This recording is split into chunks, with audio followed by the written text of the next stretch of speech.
Here? Sorry, I can't answer that. You can't. How many coppers work here? Can you answer if the Sergio's here? Real friendly group around here. Thousands of people are watching. What could you do? Tell me. He doesn't have any other skills, guys. This is all he can do. He doesn't have any other skill sets. Honey, you can't solicit a trespass. Go ahead, let's follow it. Let's see if you're gonna get sued. Let's see. What you gotta do? I'm listening. Questions. I'm not gonna answer your question. When you start asking where you going, where you been, what time you coming home, is that what you do? You go, okay, no problem. It's all right here. Just save your bullshit. Here. Get out. Okay. Do I need to sign it? Go on. Go on. I'm gonna FOIA your body cam, and I'm gonna find out if my taillights are out in a rental-car. Okay. I don't believe you. I think you're lying. Look at you. You're a piece of shit tyrant. I don't respect you at all. I hope you burn in hell. I hope you burn in hell. You just look at yourself. I can say anything I want. Why are you running my plates? What right do you have to run my plates? 16 California tag, H. Charles Mary Williams. Hey, Officer Shepard, Bez number 116. How you doing, sir? Pretty good, Officer Shepard. Hey, so I'm running your tag. Is it in the public, okay? And it's our typical procedure to run tag.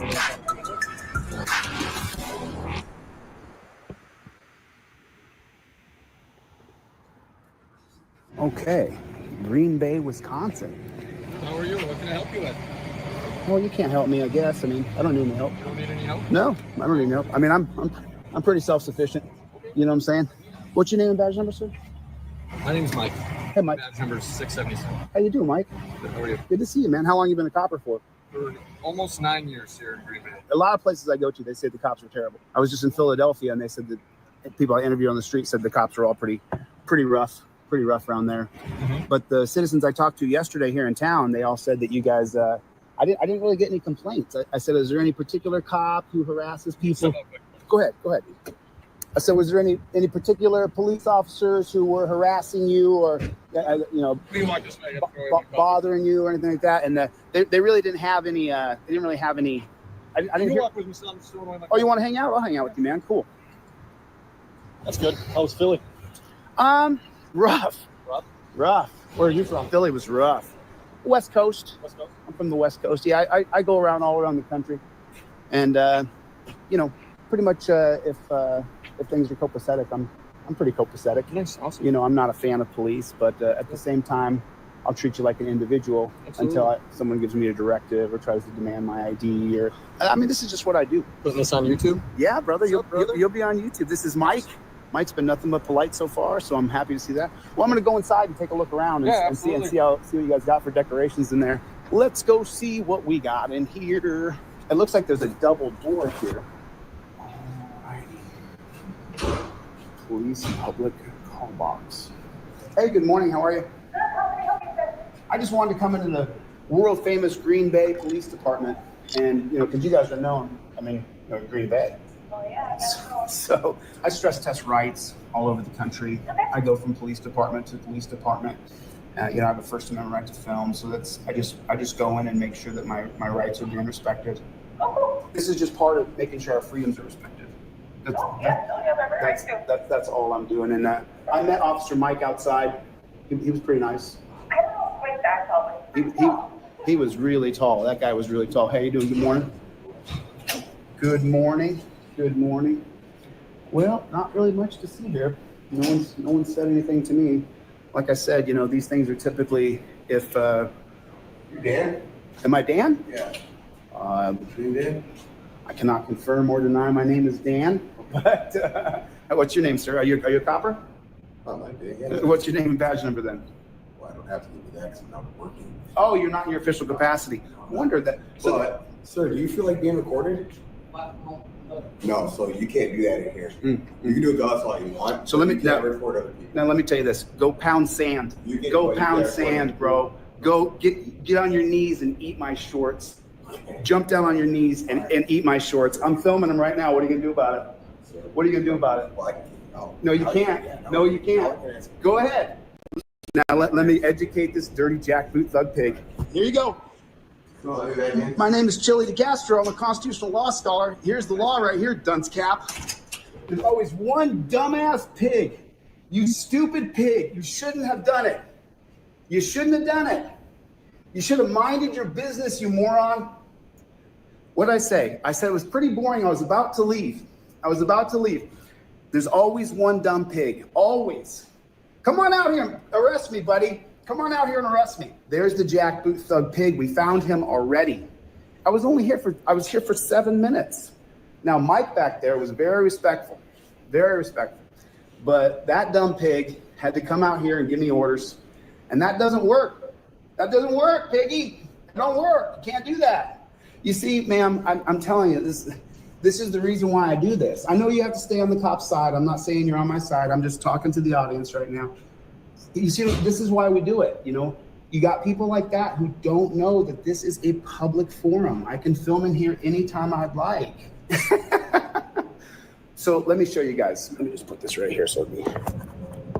Okay, inside your trifold, it says right here, right to film cops, and this would include police departments, police stations. You know, this would include this right here. You have a First Amendment right to film police. That right does not change when you go into a police lobby. It's right there, the right to film cops. Now, I'm not sure if he has to identify when he's not in uniform or not, but I'm pretty sure that if he's gonna act in his official capacity as he did.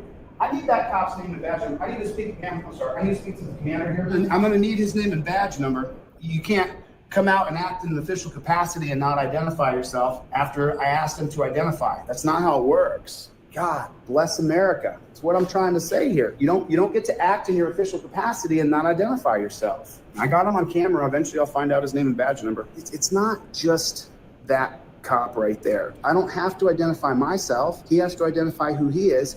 And then he started to give me directives as though he was working in his official capacity. That's the problem. You don't get to do that. You don't get to have it both ways. Either you're working your official capacity or off duty. If you're off duty, then you don't have to identify. And I'll explain the same thing to the commander there as well. Do you got your policy book here, ma'am? Do you have your police, what the policies are for the Green Bay Police Department? Do you have a copy of that with you?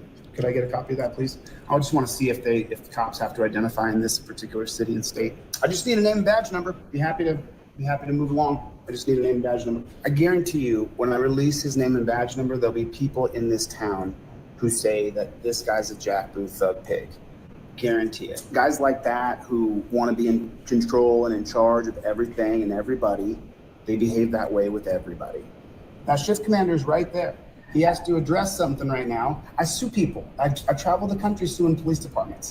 I'm gonna sue, and I'll sue him as well. He'll be listed. I will sue you guys. I have to get his name and badge number. He doesn't get to tell me what to do and act in an official capacity and not identify. I guarantee you he violated policy. And it is our policy that we have to go to our next available supervisor.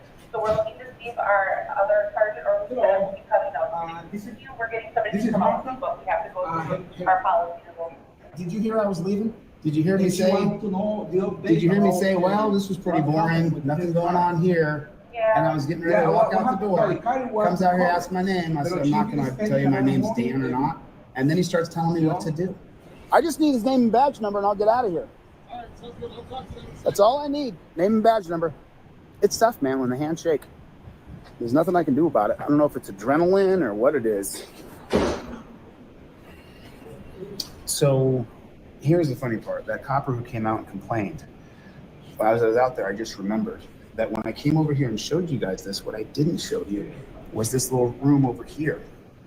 If that copper has a problem with someone filming here, or he feels like someone in this lobby needs some privacy, there's the space right there. There's chairs in there. There's 2 chairs in there. There's a little space right here where he could take someone who wanted some privacy. It also says right here, there's a lock on there, so this is a restricted area. I can't go behind a locked door. It's a restricted area. I mean, I would hate to stay here all day. I'd hate to be here all day long. I would hate to stay here all day, but I will until I get that guy's name and badge number. He just came in from off the road. Okay, so I need his name and badge number. When I get back to LA, I'll be making some constitutional law scholar sweatshirts. Those will be coming out just in time for Christmas. You gonna give me his name and badge number, Mike? God bless. Yeah, is that a little private area right there? There you go. Yeah. Today I would produce our car, our mailing, My dad was in the police department from 1946 to 1981. He retired as a shift commander. And I'll tell you what, this fire station was built in 1969. And he was here from 69 to 81. He was a shift commander here. And before that, you know where the big city hall is? When he first started, that city hall was built in about 1955. And the old city hall, he was in there. And then after that, but is there anybody I could talk to here? All right, just give me the shift commander's name and I'll file. He's going to be shocked when he gets litigation filed in his name. Give me the watch commander's name. What's his name and badge number? I will file against that man right there. You don't want to do the service? Fine. Then accept what I do. Hi. Are you Pretty. who wants to talk to me? Thank you. Good looking lady. I'm Erin. Aaron, nice to meet you. I need that cop's name and badge number. Sure. I'm not going to go Just so I outside. can, I know, I just want to be able to hear you. So you step out here if you want. You shut that door. Yeah, sure. Nice to meet you. Aaron, your name? Erin, How yeah. you doing, Aaron? Good. So, listen, my name is Joey Castro. The name of my channel is called Elite Laws. I'm a constitutional law scholar. I Sure. travel the country Okay. and I hold police departments accountable. I'm known all over the world. Okay. And if I don't get that cop's name and badge number, then I'm going to file litigation I'll file against you, Aaron, Sure. because that's the only name I have. He's not allowed to come out and say to me, hey, what's your name? And I say, what's your name and badge number? He says, I'm not on duty. I say, okay, fine. He says, your name Dan? I said, I'm not going to confirm or deny my name. And then he says, okay, well, you can't film in here. Then he tries to work in his official capacity. Sure. You don't get it both ways. I'm a little bit incensed because I was leaving here. I've been here for 9 minutes. I've been here for 56 minutes now. He threatened to come back out. I don't know what he meant by that, but I need his name and badge number because what I want to do is ask the people of Green Bay when I put it in a short video who he is and if other people have complaints against this guy. If he acted that way with me and I'm just a quiet guy, I certainly don't look like a thug or a gangbanger. It'll take me about 4 hours to write it. Sure. So what I'm hearing from you is. I need his name and badge number. Yep, you're upset because he didn't identify himself. You can't act in your official capacity and not give your name and badge number. Camera before I came out here, and it looks like he told you his name was Solomon. Is that correct? No, he didn't. Came out, I mean, I have it on video as well. I have it on 2 cameras. Sure. He came out and asked me Yep. what was my name was Dan. I said, I'm not going to tell you my name's Dan or not. And then he said, well, you can't film in here. You're making someone feel uncomfortable. So then I went right over and I put the camera around. The guy said, what are you going to do about it? Sure. Because I'm allowed to film I don't like to put my camera to stand on people's faces. It's okay.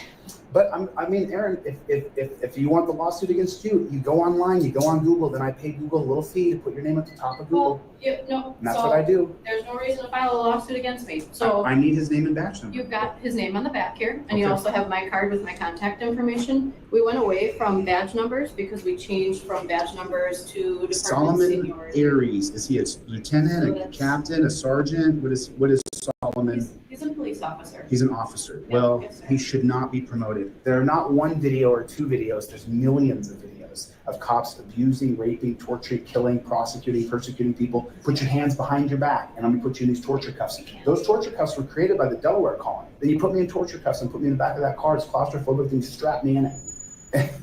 It's You put your seatbelt on yet? with your arms behind your back on a hard plastic seat where your cuffs are getting tighter and tighter and tighter. Sometimes that happens, yeah. The reason I hate cops at 18 years old, they put me in the torture cuffs, my hands were purple.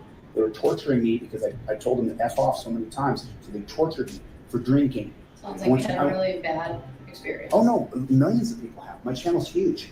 Millions of people have had this experience of being abused and hurt by police. I've only been treated humanely by cops a very few times in my life ever. And that's only because I became famous online. You can't use humane straps. So, yeah, I don't think we go that route. But that's a whole different. But why don't you? That's a whole And other this story is, for a and this different is, day. I'd be happy to talk right, to you and, about that, it later. and by the way, what you're saying right now is the Yes, sir. same thing that we hear hundreds and hundreds and hundreds. Hey, we can't talk about that. It's not gonna do that. Well, it's not that we can't, it's just that now is not the appropriate time. But you're the supervisor. You came out to talk to me. That means that you have some clout here. How many people want to push you? Very few.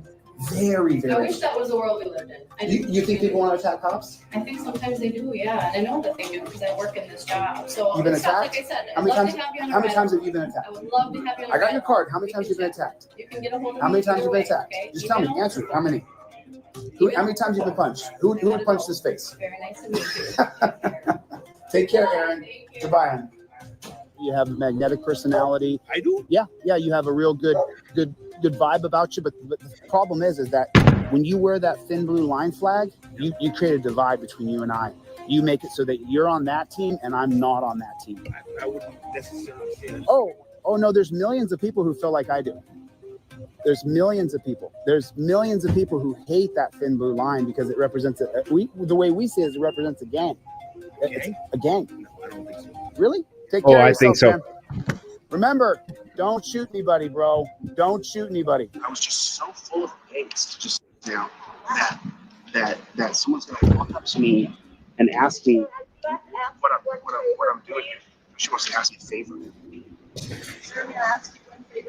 What's your favor? This is a corporate building, and we're told we cannot film this building. Anything else around here, you're welcome to film. This building.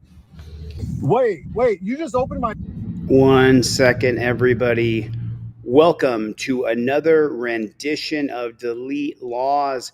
What's going on out there in the land of the unfree America? Can everybody do me a favor and hit the like button? Would you take your finger, reach down to the thumbs up below you and hit the like button? I'm going to show you just a couple of things, and we're going to jump right into Constitutional Law Scholar today. I don't have everything on the board yet, but it's being printed up and it's going on the wall even as I'm making this video. There are people working on Constitutional Law Scholar right this second. And so I'm going to do a rundown on Constitutional Law Scholar in just a couple minutes here. Welcome everybody to Delete Laws. Who is in the room? Can you do me a favor? Can you let me know you're in the room by putting in the comment section? OTVO, overturn Terry versus Ohio. And what does overturn Terry versus Ohio exactly mean? What does it mean? It means that there are four specific parts of Terry versus Ohio. Number one, it puts officer safety over all of our civil liberties. Number two, it creates that term, reasonable articulable suspicion. That is not a part of our Fourth Amendment at all whatsoever. It was created by the government. Number three, it allows cops to run up and grab you and put their hands on you in the form of patting you down. Number four, it allows cops to detain you, which now means a POW style of arrest. Back in 1968, it meant a light pat down on the front of your trousers. Today, it means get on your knees, get on your belly. We're going to put you in torture cuffs. And that's what OTVO actually means.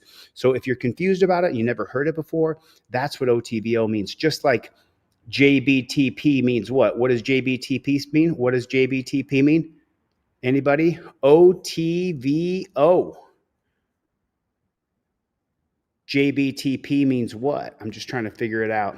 You got the package, Radic. Oh, I'm so sorry. I got to remember, you got to get a trifold in your car. Go to deletelaws.com. It's 2 for $1 Saturday. You get 2 trifolds for the price of 1. You get 4 trifolds for the price of 2. You get 6 trifolds for the price of 3. And I always, with every order, no matter what you order, if I ship you anything, I put a couple pair of cop cards in there for you for free. What's up, Playboy? What's up, Playboy? What's up, Playboy? All right. We're going to watch one more little video that I made last night. And this shows the exact reason why you don't want to have the back and forth with the copper. So we're going to get into that. And then I'm going to jump right into Constitutional Law Scholar. I'm going to show you the layout for Constitutional Law Scholar. I'm going to show you what I'm going to be teaching and what I'm going to be focusing on. And I hope you guys really love it, because this is the whole channel. You see these live streams we're doing here where I review videos and I do stuff like that. This is going to come to an end. It's all going to be about teaching Constitutional Law Scholars starting this week. Starting today. I'm going to show you guys today. People are like, oh, where's Constitutional Law Scholar? It takes time to do anything great. And to do anything great, you can't do it alone. You need a lot of people to help you. And a lot of people have been helping me. A ton of people. So I made this video last night. It went out this morning, and I want to show you guys exactly what it is. Wait, you just opened my door without. All I did was just say I want to turn on my camera, and you opened my door. You're going to provide your identification. I never even said I'm not trying to offer my identification. What is going on with you guys? Are you okay? What's your name? What's your badge number? Can I get your card, please? Sir, what? I was trying to comply and talk to this gentleman, and then you got very aggressive. You've been asked 3 or 4 times very nicely to give your driver's license. No, sir. You asked me. Are you going to give your driver's license? Can I talk? Are you going to give your driver's Can license? I talk? Are you going to give Am I allowed to talk? After you give your driver's license? Sure, 100%. Am I allowed to talk to you, sir? The mistake people are making, it becomes a tug of war over, he's going to tell me why he pulled me over, or I'm not going to give him my license. I'm not going to give him my license until they tell me why they pulled me over. Are you going to identify yourself? Am I allowed to talk to you, sir? After you provide your driver's license, we'll be more than happy to talk to you. Brothers, give him your license, your registration, and your proof of insurance. And then plead the fifth. You gotta plead the fifth. All you do is plead the fifth. Nothing else but the fifth. Why are you using extra words? Every word you use, he's gonna use right against you. Oh, goodness. Okay, here we go. All right, that's fine. Everything is here. So it looks like we are going to be spending the night in whatever precinct they bring me to. Sir, if you just provide your driver's Because license, it'll go a lot smoother. they're forcing me to force my ID when I have not committed a crime. You have to make it. What's my crime? You haven't even stated what my crime is. So going 60 inside of there, you were speeding, sir. So all I need is your driver's license, registration, proof of insurance. Like I said, I've asked you 4 or 5 times. And No, you did not ask me 4 or 5 times. He said he asked me 4 or 5 times when he did it from this side. You only asked me a quarter of a time. And then when I was trying to discuss with you to figure out the situation, to understand the gravity of the situation, unfortunately, this gentleman here decided to get a little aggressive. The mistake you're making is asking why you got pulled over. You want to hear his lies? You want to hear he's going to make stuff up? Stop answering any questions. Because you're failing to identify yourself. No, you didn't even give me a chance, sir. And you are very aggressive. Okay, can you go and step out of the vehicle for me? You did not give me a chance, and you are very aggressive. What is the police goal? They want to arrest you, impound your car, and steal your money. So, I was just communicating with this gentleman. Sir, like he says, can you please step out of the vehicle? And I'm confused. This is weird. Do you not understand how any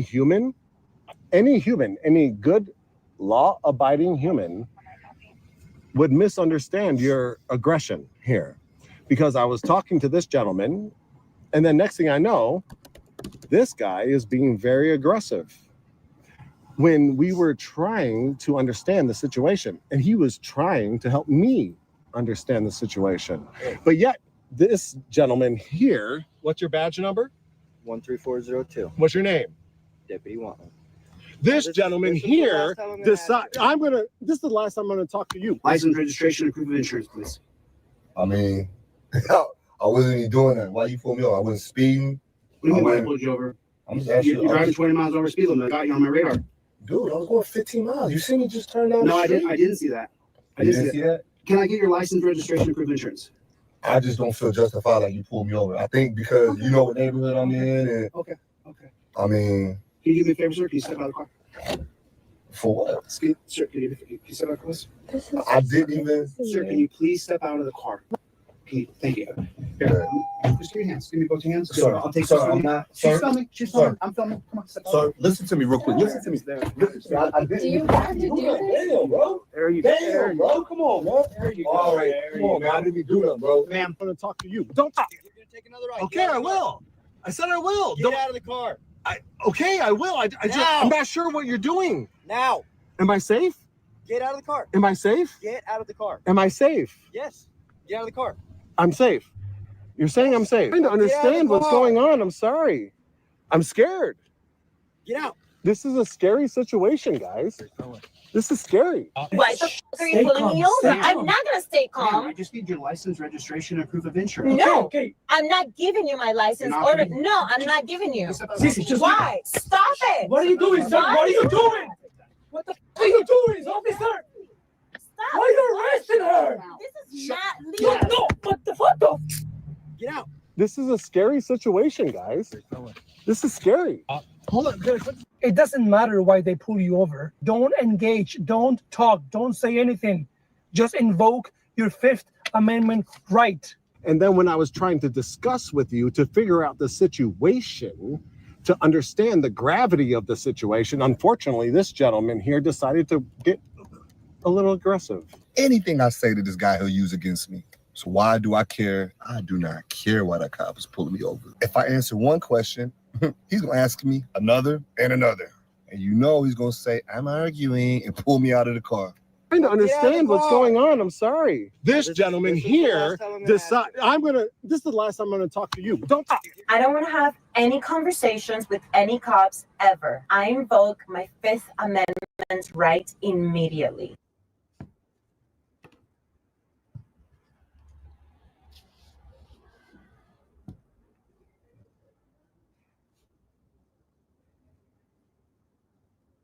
Wait, you just opened my door without, all I did was just say I want to turn on my camera, and you opened my door. You're failing to provide your identification. I never even said I'm not trying to offer my identification. What is going on with you guys? Are you okay? What's your name? What's your badge number? Can I get your card, please? Sir, what? I was trying to comply and talk to this gentleman, and then you got very aggressive. You've been asked 3 or 4 times very nicely to give your driver's license. And you No, haven't. sir. You asked me. Are you going to give your driver's license? Can I talk? Are you going to give your driver's Can I license? talk? Are you going to give Am your I driver's allowed to license? talk? After you give your driver's license? Sure, 100%. Am I allowed to talk to you, sir? Are you going to identify yourself? Am I allowed to talk to you, sir? After you provide your driver's license, we'll be more than happy to talk to you. Oh, goodness. Okay, here we go. All right, that's fine. Everything is here. So it looks like we are going to be spending the night in whatever precinct they bring me to, Sir, if you just provide your driver's license, because it'll go a lot smoother. they're forcing me to force my ID when I have not committed a crime. You have to make it. What's my crime? You haven't even stated what my crime is. So going 60 inside of there, you were speeding, sir. So all I need is your driver's license, registration, proof of insurance. Like I said, I've asked you 4 or 5 times. And No, you did not ask me 4 or 5 times. He said he asked me 4 or 5 times I have when asked he did it from this side. You only asked me a quarter of a time. And then when I was trying to discuss with you to figure out the situation, to understand the gravity of the situation, unfortunately, this gentleman here decided to get a little aggressive. Because you're failing to identify yourself. No, you didn't even give me a chance, sir. And you are very aggressive. Okay, can you go ahead and step out of the vehicle for me? You did not give me a chance, and you are very aggressive. Can you go ahead and step out of the vehicle for me, please?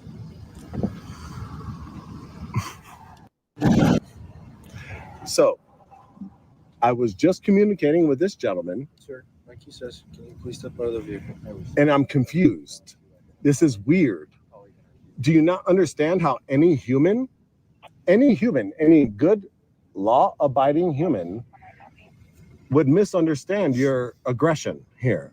Because I was talking to this gentleman, and then next thing I know, this guy is being very aggressive when we were trying to understand the situation, and he was trying to help me understand the situation.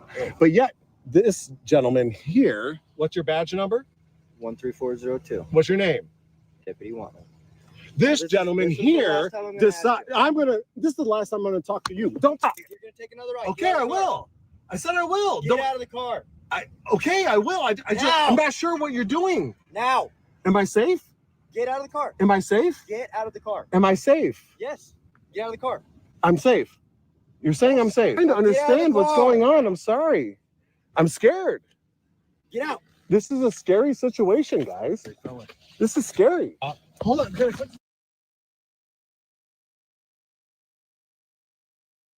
He's gonna ask me if I know why he pulled me over to try to get me into an argument so that he can pull me out of the car and put me in torture cuffs and torture me and take me to the dungeon. His goal is to take me and kidnap me and put me in jail and take my car and take my money.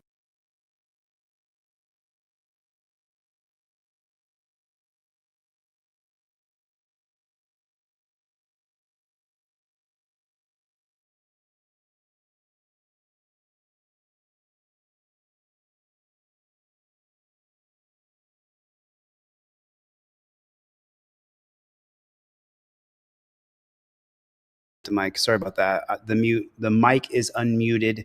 Let me know if you guys can hear me all right. And we're going to do a rundown here of Constitutional Law Scholar. I'm going to teach you guys a couple of things that you may or may not have known yesterday. And let me just see one thing here. because I had this set up for you guys and I wanted to make sure that I have. Okie dokie. Okay, so here we go. We're just going to go down the line and I want to see what you guys know and what you don't know. Can you guys hear me okay? Okay, cool. So what constitutional law scholar is it's a way for you to learn case law and U.S. history in a rather unique way. It's going to teach you what I call cultural context. So you understand exactly what was going on in the time, in the period of the era, so you can understand some things. So you're going to have George Washington. He's going to be our first president, 1789. His vice president is going to be John Adams, but John Adams ran against George Washington. And then here, George Washington is going to be reelected in 1794, and then he's going to be president again from 1793 to 1797. And again, John Adams is going to be his vice president, even though John Adams ran against him. And then we come up here and John Adams runs for president and he barely beats Thomas Jefferson. He beats him by 1 vote. And then Thomas Jefferson ends up being his vice president because, well, that's how the Constitution was originally set up. And so then we get Thomas Jefferson, who's going to be president in 1801 to 1804. And Aaron Burr is going to be his vice president. But again, Aaron Burr ran against Thomas Jefferson. And so then right here, when Thomas Jefferson is president here again in 1805 to 1809, then what happens is we have George Clinton, who's going to be his vice president. And you know what? Thomas Jefferson chose George Clinton to be his vice president. How'd that happen? That's going to happen with the 12th Amendment that's going to pass in 1804. So now you say, well, who exactly made that possible? That's going to be Article 5 of the Constitution, where you can amend the Constitution. Now, right back here, we're going to have the 7 articles of the Constitution right here, which I don't have them on the wall yet. We're actively doing this weekend. We're going to be done by Tuesday, and I'm going to be able to teach a much more comprehensive. But let's go down the line. Now, Thomas Jefferson here is going to be president twice. The first time he didn't get to pick his vice president. The second time he did. Now here we're going to get James Madison. Now James Madison is going to choose his vice president. He's going to choose George Clinton and he's going to choose Elbridge Gerry. Elbridge Gerry is going to be his vice president from 1813 to 1817. And what's going to happen here? Elbridge Gerry is going to be the first vice president who creates what's called gerrymandering, where he outlines different territories and areas to be in a Republican government, a Republican representative government, meaning that in every area in the country today where you live in Saginaw County, you vote for a Republican representative, someone to represent you, not a Republican as far as Republican and Democrat. So then you're going to have James Madison. He's going to be president twice from 1809 until 1817. Then James Monroe is going to come in and he's going to be president twice. And he's going to have the exact same vice president twice, Daniel D. Tompkins. Daniel D. Tompkins here, Daniel D. Tompkins here. Now that's the end of the founding fathers who are presidents. That ends it. We have 5. The first 5 presidents are the founding fathers. You have George Washington. John Adams is only going to win once. John Adams' contribution to America is unbelievable. John Adams and Thomas Jefferson create the first political parties, Republican, Democrat. Back then it's called Federalist and Democratic Republican. So Thomas Jefferson represents the Democratic Republicans, whereas John Adams represents the Federalist. And this chasm between these two men sets the country into a tumble. Thomas Jefferson is going to fight for state rights, while John Adams is going to fight for federal rights to oversee and supersede state rights. Now, you're going to go back and forth on this, but again, you're going to go back to the articles of the Constitution back here, which are going to state that state and federal, which is more important to you, state laws or federal laws? Go, let me hear it. Which is more important to you, state laws or federal laws? Which affects you the most at home, state laws or federal laws? I'm going to read the comments here and see if you guys can get it. Which affects you more, state laws or federal laws? So now down here, you're going to get James Monroe is going to be president twice, and then John Q. Adams, JQA is what they called him a lot of times. John Q. Adams is going to be the first president who's not one of the founding fathers or authors of the Constitution or on the Declaration of Independence. He's going to be the very first one. But ironically, John Q. Adams is going to be the son of John Adams. And we keep going down the line. Now, here's the really crazy about is JQA, he's going to have quite a career. This guy's going to go on after being president, and he's going to become a representative in the House of Representatives, and he's going to fight to end slavery, and he does. He is a bad mofo, but history is not kind. History is not kind to JQA. What he did and the letters he wrote and the way he revolted on the House floor within the government was unbelievable. So now Andrew Jackson is called a Jacksonian Democrat. And what that means is that he wanted state rights over federal supremacy. It was a big deal for him. It's his entire foundation of what he did and what he represented was state rights. Now, here's where the big chasm happens. John C. Calhoun, massive slave owner, massive slavery lover. Now, Andrew Jackson was too, but there was a fight for power here. So his second term, he's going to take Martin Van Buren, also known as the Little Magician. And so the Little Magician is going to be anointed, much like Howard Taft is anointed by Theodore Roosevelt. But the Martin Van Buren is going to be set up by Andrew Jackson. And then he's going to be president, and his first language is Dutch. And then Richard Johnson, his vice president, Richard Johnson dies in office. Then William Harry Harrison, he's president for like 3 months, 2 or 3 months. I don't like how it looks. Hold on a second.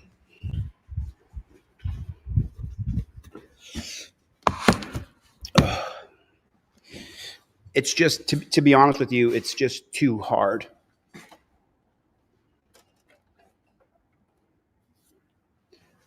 This is why I brought in a full-time assistant to help me with this, because it's too hard to hold this laptop up. I'm sweating from holding the laptop in a locked position. My arm is killing me right now from holding that laptop up for just 5 minutes, and I'm sweating down the back of my neck. Look at this.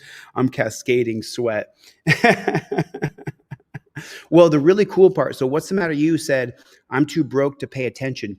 Everything that I just taught is going to be in a game where you can learn the history of the Constitution. And we haven't even gone into case law. We haven't even gone into Supreme Court justices. It's all going to be in a game on cards. And you're going to be able to play the card game with friends and family. And don't worry if you think that you're too dumb to play. You're not too dumb to play, because you have the picture on the front. The answer is on the back of the card. That way, when you play the quiz game of who was the 5th president of the United States, you can flip it over and the card's on the back. If you're playing competitively, the cards have to go flat down on the table surface or on the wall. And that's the game that I've designed over the past 2-3 years now. I've been working on this for 2-3 years. And what's really crazy, give me a second.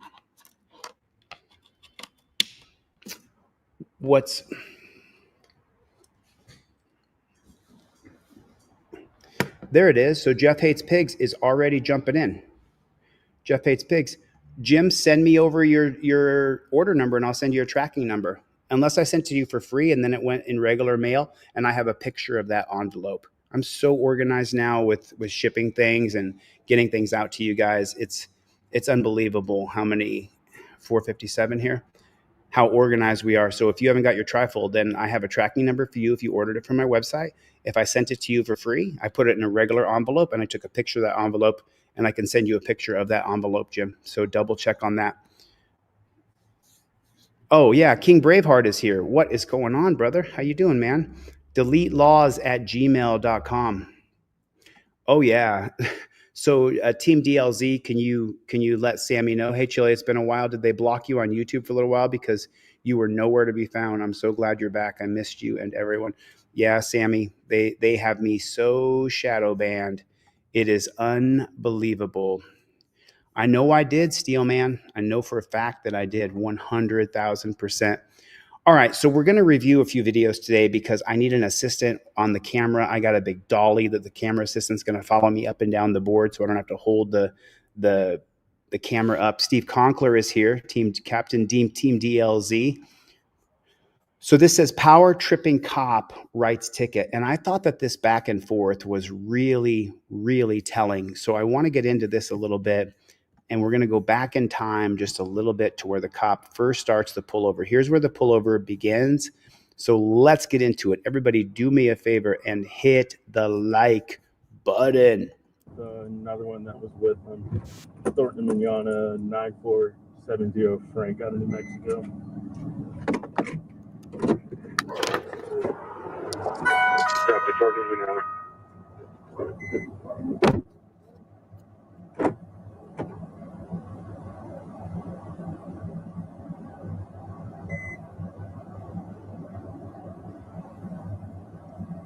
So you don't even need sound to know what they're saying. And watch how this cop walks up and takes his license out of his hand and treats him like he's a bitch.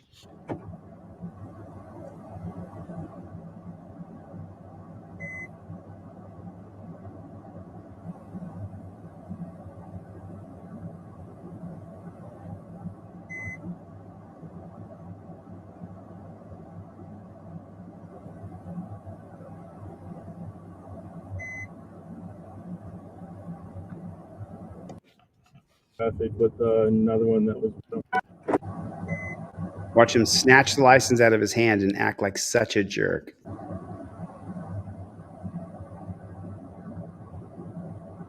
We're breaking the shadow ban, you guys. Drop comments on all the videos. Keep going out and dropping comments on all the videos. Mike hates pigs. Mike hates pigs. Booty, booty, booty, booty, booty, booty, ho. I know, dude. We're shadow banned. We'll fight through it. Folks like KT are going to help us fight right through the shadow ban. Drop lots of comments on the videos. Thank you, OTVO. I appreciate that, man. King Braveheart is in the room. What is on? What is going on, King Braveheart? I really don't know. We'll sit here till you get him on the phone.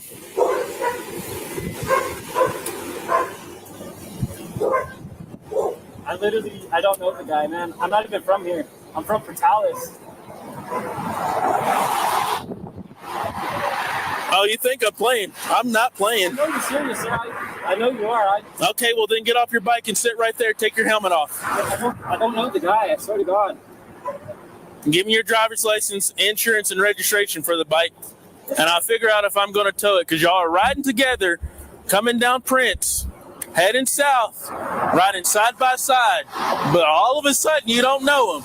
And then, let me finish talking. And then, y'all pull up together, and he splits off right over here. But you don't know him. You better. I don't even know why he split off, because...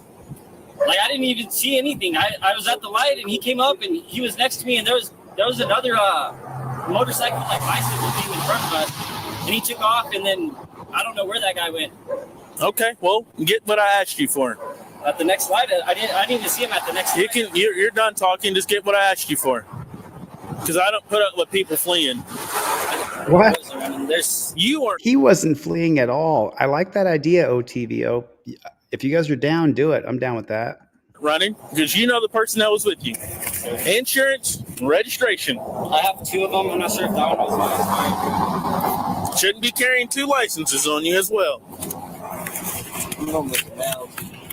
You better get your phone out and start calling them.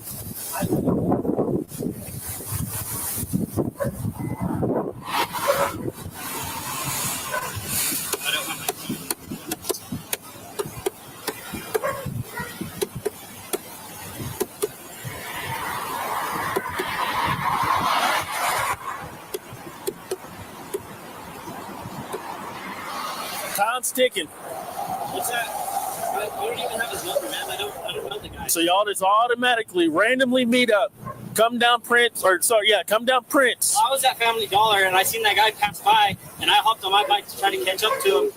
And then I caught him next to him. I just said what's up to the guy, and then he took off. I really don't know. Do you know how much sense that makes?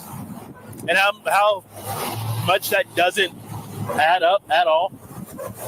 I was just trying to I was trying to meet him, but I didn't ever get to talk to him or nothing. You haven't got the insurance that I asked for. It's on my girlfriend's phone. I don't know how to get to it. No, so you're riding and you don't have the provided documents that you need to ride the bike. I wasn't expecting to get pulled over or nothing. It doesn't matter if you're expecting to get pulled over or not. You're supposed to have that on you.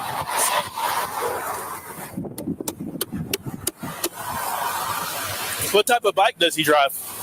I didn't even know. It looks like a black one or something. You're already Team DLZ. I guess you could add OTVO. Would look good. That's cool. I really don't know. I didn't get a good look at it. It looks like a newer one, maybe.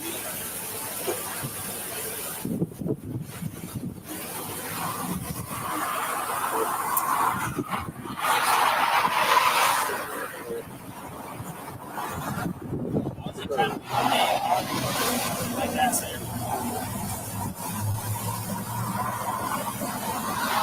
So I'm supposed to believe you?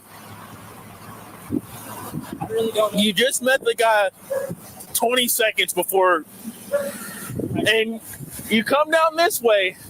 You want to ride down Prince, and the way that he flees to, you come right back to the area where he fled.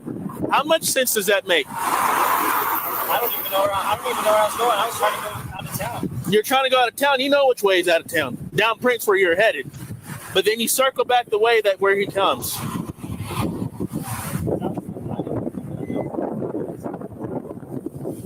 For the love of God, for the love of God, what the hell is this guy doing? You immediately invoke your Fifth Amendment right to remain silent. You don't delay at all whatsoever. Why are you talking? Let me ask you, chat, how does it go when you talk back and forth with the cops? How many times do you talk yourself out of a ticket or talk him out of impounding your car or even arresting you for a minor warrant for not paying a traffic ticket? How many times do you talk him out of anything? He just will continue to harass you and arrest you and cause you problems. I don't know why people think they can talk. I'm reading the chat over here. I don't know why people think they can talk their way out of it. It just doesn't make any sense to me. I mean, you can be honest and say that you know him, but if you want to sit here and lie, I'm going to give you everything that I can give you, right? He's going to give you everything he can give you anyway. And by the way, you don't have to be rude or curt when you invoke your Fifth Amendment right to remain silent, but you need to invoke your rights. Continue lying. It's just going to make it worse for you. You don't know him well. But you just said you were trying to meet him. So continue lying. I'm listening. All right, I'll be completely honest with you, all right? No more lies, no bullshit. I met the guy at the gas station. I never met him before. I was getting gas. He said if I wanted to roll through town with him, I was like, yeah, well, I'm going home anyways. I'll go through Prince with you. We went through Prince, and then we split off. I didn't see him, and I saw him turn right. So I turned right too, and I tried to see where he went, and I couldn't find him. I don't know the guy, though. Like, I don't know his name. But I swear to God, He didn't say where he lived? No, sir. I don't know anything about that. Where he lives, I don't even know his name. You didn't exchange any information. No, sir. We're just going for a ride together. That's how you meet random people out here? Well, I see them on phones. I'm trying to go see where they're headed. And I was already headed home, so I wasn't really trying to stick around over here. But then you just went out of your way to stick around over here. This is not home. This is the complete opposite way. I seen him turn, so I tried to follow where he went. That's the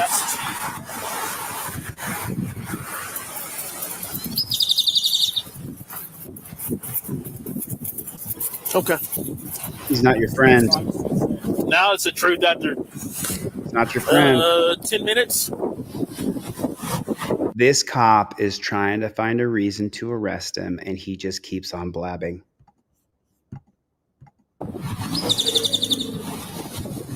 So I still don't feel like that's the truth. So I'll let you think on the truth because I don't feel like that's the truth because it took you 10 minutes to tell the truth finally, right? It took you 10 minutes to tell the truth. If you can just grow up and be a man about it and tell the truth, I can work with you. But if you want to sit here and keep lying about it, I'm not going to work with you. So I'll give you a few more minutes to think about your decisions and then we'll go from there. But like I said, if you want to continue lying to me and doing all that because I know the truth, we'll go from there. But I don't take getting lied to very good. You can lie to everybody else, but I don't like getting lied to. Especially when you've already been caught. There's no sense in keep on lying. Doesn't matter what you say, you're lying. I got your keys. You're not going nowhere. I got your ID. I know who you are. I'm not trying to be a nuisance or... I'm 10-4. Clear for 190 Mexico.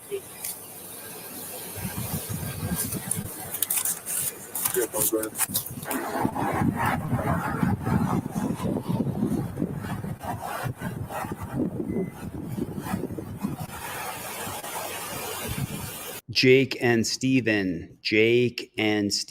Number 1, you're getting 2-for-1 trifolds. Number 2, you're getting the cop cards for free. Number 3, check your email. I just emailed you everything from my store on deletelaws.com for free. You guys, please confirm in the comments that you got everything that I sell in my store for free. You buy anything from my store and go to deletelaws.com and I'll give you everything I sell in the store for free. Go to deletelaws.com and I'll give you everything I sell in my store 100% for free. Check your email because I'm going to try to sell off all the trifolds I have in stock, because the next thing I'm going to do is Constitutional Law Scholar, and I'm not going to stop until it's completely done. So your bike? Yes, sir. How long you owned it? Maybe like 6-7 months. How many times you been pulled over on it? It's my first time. First time. That's what we do. I've been trying not to speed or do anything like that. Well, when you're driving stupid through town in a well-populated area. I was driving stupid. Why do you think I just turn around? You think I just turn around for no reason? I was driving fine. You think I just turn around for no reason? I wasn't doing nothing crazy, or I wasn't Go ahead. speeding. I was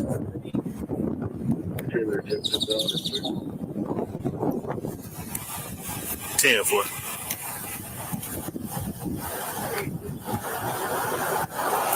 You think I just turn around just to turn around? You think I just love? I think you probably saw that other guy doing whatever he was doing. I didn't see what he was doing though, but.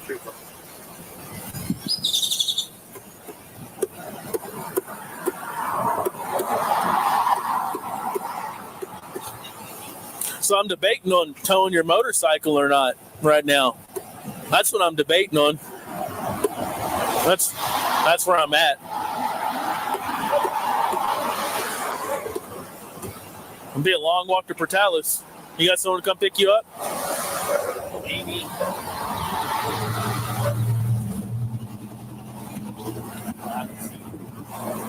Yes, I am, Sammy. Was that you that emailed me today, Sammy?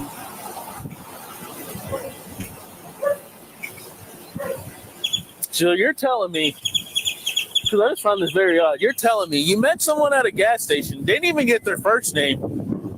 Hey, bro, you want to ride? I'm sure he told me his name, but I don't remember it. Well, I guess we're just going to sit here. We're going to act dumb. You don't know his name, man. Okay, well, I guess you're about to get every citation I can think of then. And then I'll think about towing the bike. Because I don't play games like that, okay? I know, sir, you're serious. I just don't know the guy. I told you What a joke. No, you told me the truth after 10 minutes. Right? You bullshitted with me as soon as I got out with you. And then you want to tell me the truth. That's what you did. So What you a can joke. backtrack you saying that you told me the truth. You told me the truth after 10 minutes. What is the truth? The truth is that whatever that cop says is the truth. Whatever he says is the truth. Someone said, give me a bigger shovel. Cope dog it dog. And I know Chevy is sitting there listening, maybe just listening as he does other things. Maybe he's creating a song. I know you're here, Chevy. I know you are. Chevy is sitting there watching and listening. Take advantage of what I'm doing. I've got about 500 trifolds left in stock, and then I'm not making videos like this anymore. I'm just going to be making Constitutional Law Scholar. That's why I'm giving 2-for-1, 3-for-1. I want to get this stock gone. I want to get the trifold in your car, and then I'm going to focus just on Constitutional Law Scholar for a very long time. Chevy, Cope dog it dog, where you at? Death Angel is here, everybody. Maddie, what is up, my brother? Thank you guys for coming. Just confirm you got everything I sell for free in the chat. If I sent you the email with everything from my store for free, just confirm that for me if you would, please. Right? Yeah, I told you. Yeah, you're right. I know I'm right, because it's all on camera. I know I'm right. I really don't know. I've been living with this guy. I don't know his name. I don't even know what bike that was.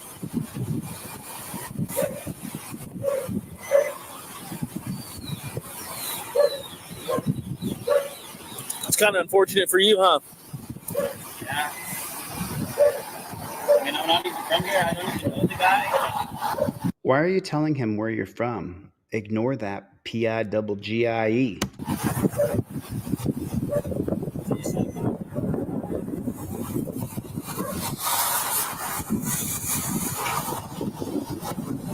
Well, you're going to get cited for reckless driving. I am. No insurance. Let's see. Do you have a motorcycle endorsement? You have a motorcycle endorsement. No, well, you lied to me about everything already, so. Dude, I don't know him, man. Come on. No, it's fine. You've lied to me, and then y'all want to flee, so it's fine. I flee? And y'all want to flee, and then you come back here. Do you want to go to jail for fleeing? Dude. We can go to jail for fleeing, or you can just get a citation for reckless driving. Which one? What a pig. Joe, go ahead and go to deletelaws.com and get a trifold. I'm going to load you up. It doesn't matter what you order. I'm going to load you up, and I'll email you everything I sell for free during this live stream. And I'll take the ticket, but That's what I figured. You want to just take the ticket, or we can go to jail. I didn't really do nothing, though, man. We can take the ticket, or we can go to jail. If you want to go to jail, we can go ahead and hop on up. What a pig. Okay, then I'll give you the ticket for reckless driving.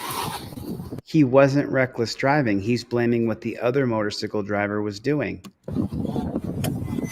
I mean, I'm working with you over the lies that you gave me. What a pig. You haven't been cool with me. If you had been cool with me, you would have stopped as soon as my lights came on way up there instead of having me drive half a mile down here, and then y'all take off. I didn't even see your lights, to be honest. Didn't see my lights, but y'all accelerated at a high rate of speed. This thing right here, you see that? Was running and saw y'all take off. You see this thing right here? Been on the whole entire time since I've been out here talking to you. So it captured everything. Before I turned my lights on, before I turned around on y'all, it captured everything that y'all did. It goes back 2 minutes. Vigilance Committee is in the house representing. Thanks, Cliff. I appreciate you, brother. Looks 2 minutes back. So my lights didn't have to be on to see what y'all were doing. It caught what y'all were doing prior to that. So, like I said, if you want to get them up here and get them on the phone. I don't know the guy. If I had his number.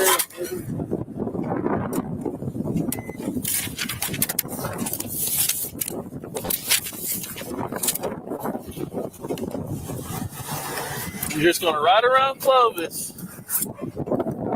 No destination. Destination unknown. That's what your intentions were for today. That's a question.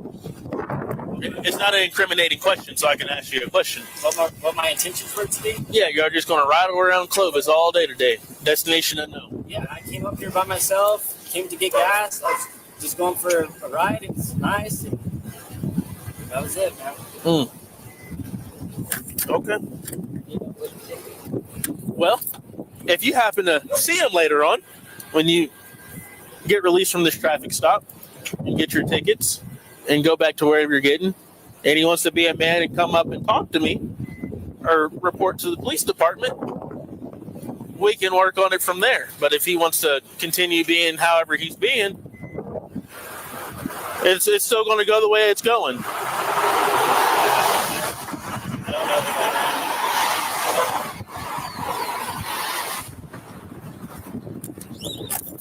Well, it looks like you need to pick better people that you don't know to hang out with. I mean, I literally just met up with the guy going to town. It's going to be the 1969 case of Frasier versus Cup. Frasier versus Cup, 1969, allows police to lie to you and deceive you. In case you didn't know that, I just wanted to chime in real quick. I see the comments here. I'm just trying to keep up on the back end, emailing people free stuff. I don't meet up with random people. Let's OTVO! I find that odd.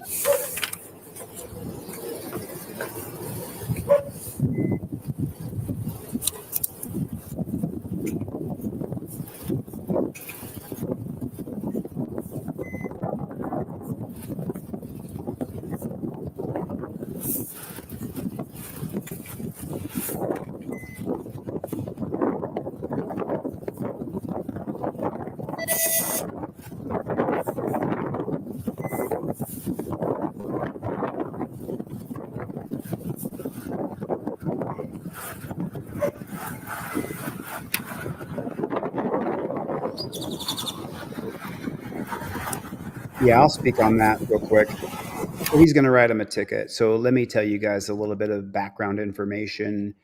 I have spoken on the phone with Sam, Joaquin Valley Transparency, a series of hours over the past few weeks, and we have mutually agreed to bury any beefs or hatchets. I don't want to go into it any further. I don't want to talk about it anymore. I just want to move forward. San Joaquin Valley Transparency is a legend in auditing, and we don't have time for it. We have to organize, be unified, and we have to move forward. Thanks, thanks, Team DLZ for reminding me of that.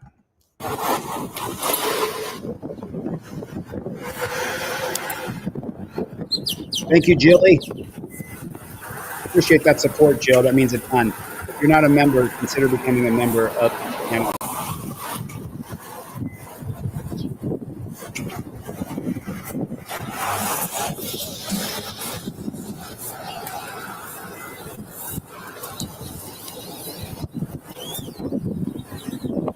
This is such a scam. He should have invoked the First Amendment right. Let me ask you guys a question real quick. Did it do him any good having a back and forth with that JBTP? Did it do him any good at all? Yes or no? No, it did him no good. It did him no good.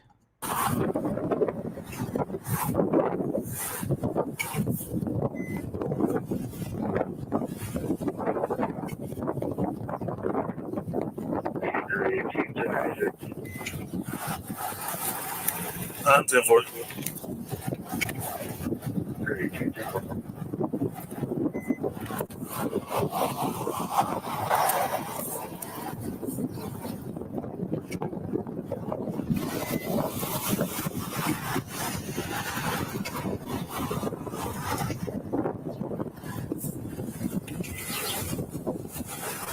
Chuck P, let me just call this gentleman out right here. Chuck P, we will have Constitutional Law Scholar up by Tuesday. Chuck P is a big-time member of Team DLZ. He's actively working on Constitutional Law Scholar.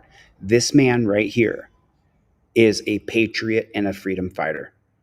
Not only has he donated thousands of dollars to people in need, he's actively helping me build Constitutional Law Scholar. We have been working around the clock for the past few days. I'm talking since my assistant got here, my partner, my friend got here, we've been working around the clock. Thank you so much. And Let's OTVO, let me put your memberships up there. Thank you, brother.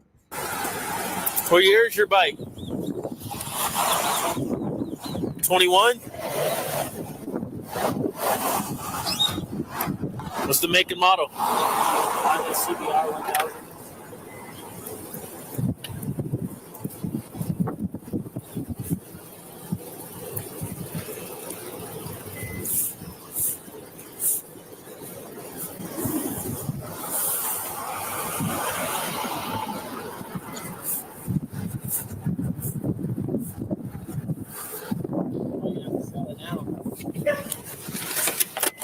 Make smarter decisions. That's all I can tell you. Make better friends. What a dick.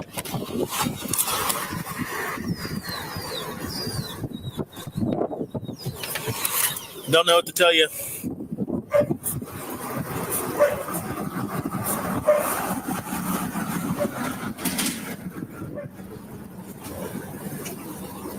What a dick. All right, let's get into that. He's going to write him a ticket. We're at 23 minutes and 15 seconds on this. I'm going to come right back to this because about 10 of you have mentioned this, and this is what I'll be covering on Constitutional Law Scholar. The 1969 case of Frasier versus Cupp. Everybody say thank you. Let's OTVO. Thank you, brother. I appreciate you. So the 1969 case of Frasier versus Cupp. And then it's a unanimous decision. Every single black robe tyrant on the Supreme Court in 1969 voted for this. And Earl Warren, of course, was the head Chief Justice. Oh, there's no data here. Sorry about that. Let's go into, let me do it again. Let me get the case breakdown. Frasier versus Cupp. Let's just do the Wikipedia. People bash Wikipedia, but I love Wikipedia. I use it all the time. Frasier versus Cup. Acting on a tip, police picked up and interrogated Martin E. Frasier, a 20-year-old U.S. Marine, about his possible involvement in the murder of Russell Anton Marlowe. Frasier, along with his cousin Jerry Lee Rawls, were seen at a bar with the victim before the murder. During the interrogation, police falsely informed Frasier that Rawls had already confessed and implicated him in the murder. So I want you to notice something here. The way they infringe on our civil liberties, the way they infringe on our civil rights, is they'll take the most heinous case, the case where, of course, cops should be able to lie to people. Look, we got a murderer here. Oh, shoot, you guys can't even see what I'm reading. I'm so sorry. Let me do this again. Here you go. So here's Frasier versus Cup, 1969. Acting on a tip, police picked up Frasier, 20-year-old Marine, with his cousin. During the interrogation, Frasier said that his cousin Rawls had already confessed and implicated him in the murder. Frasier denied any involvement in the crime and suggested speaking with an attorney, but police continued to question him. Police elicited a confession that was used against him in trial. Frasier was convicted of the murder of Russell Anton Marlowe. Rawls pled guilty to the same offense. So argument and appeal the decision. Okay, so here's the decision of the Supreme Court. The court stated that the trial judge followed necessary protocols by instructing the jury to disregard references to Rawls' statement, the confessions. The court agreed that the prosecution did not emphasize Rawls' statements over the evidence, and the statements alone were not touted to the jury as a critical part of the prosecutor's case. The court ruled Frasier did not formally request an attorney for Escobedo versus Illinois to apply, and Miranda versus Arizona did not apply because the original trial took place in 1965, 1 year before Miranda. It's such a scam. The Supreme Court is such a scam. The court dismissed the illegal search argument, citing consent was legally obtained from Rawls and his mother. The court ruled Rawls, a co-owner of the gym bag, was authorized to give consent to search the bag, even though items in certain compartments of the bag belonged to Frasier. The court stated, the fact that the police misrepresented statements that Rawls had made is, while relevant, insufficient in our view to make this otherwise voluntary confession inadmissible. Later case law has interpreted Frasier versus Cup as the case permitting police deception or lies during interrogations. The language of the ruling did not specifically state which forms of police deception were acceptable, but the ruling provided a precedent for confession being voluntary, even though deceptive tactics were used. This is the case that is cited for the police being allowed to lie to you during interrogations. So this is what I'm saying. Like Brick Jonesy knows, you plead the Fifth Amendment.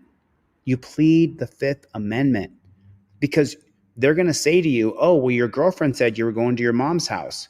Well, I'm going to my aunt's house, but your girlfriend said you're going to your mom's house. Am I lying? No, I'm going to my mother's and my aunt's. The first stop is my mother's. The second stop is my aunt's. We're just stopping by my mom so I can drop off her pastry dish that she gave me some pastries on. So I'm returning my mom's pastry dish, but our destination is my aunt's. They question your girlfriend, and your girlfriend says, oh, we're going to his mom's house. Well, your boyfriend says he was going to his aunt's house. There's a discrepancy here. Cops can lie to you.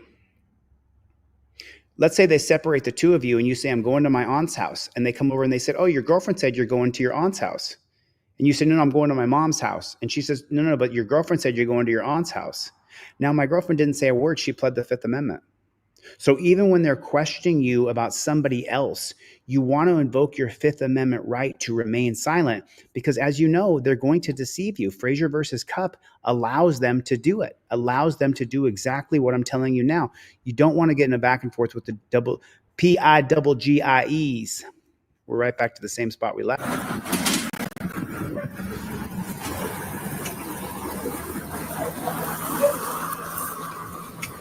David Madwin, AMG Stealth. Where is David Madwin at? David Madwin, drop a comment in this comment section, please. The Supreme Court sucks. It has to be elected, and then we have to have the power to impeach them.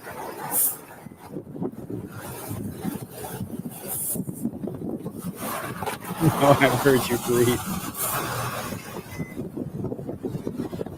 David Madwin is a friend of mine and a talent that I work with in real life. David, it's so good to see you, man. It's so good to see you. Pirate Hunter for everybody.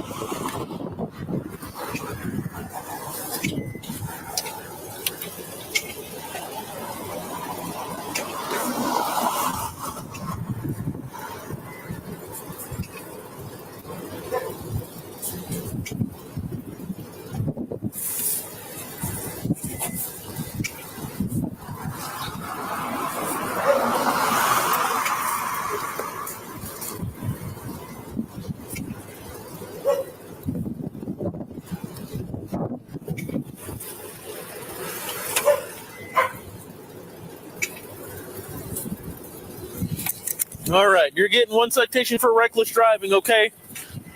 You said you have insurance. You need to provide that when you go to court.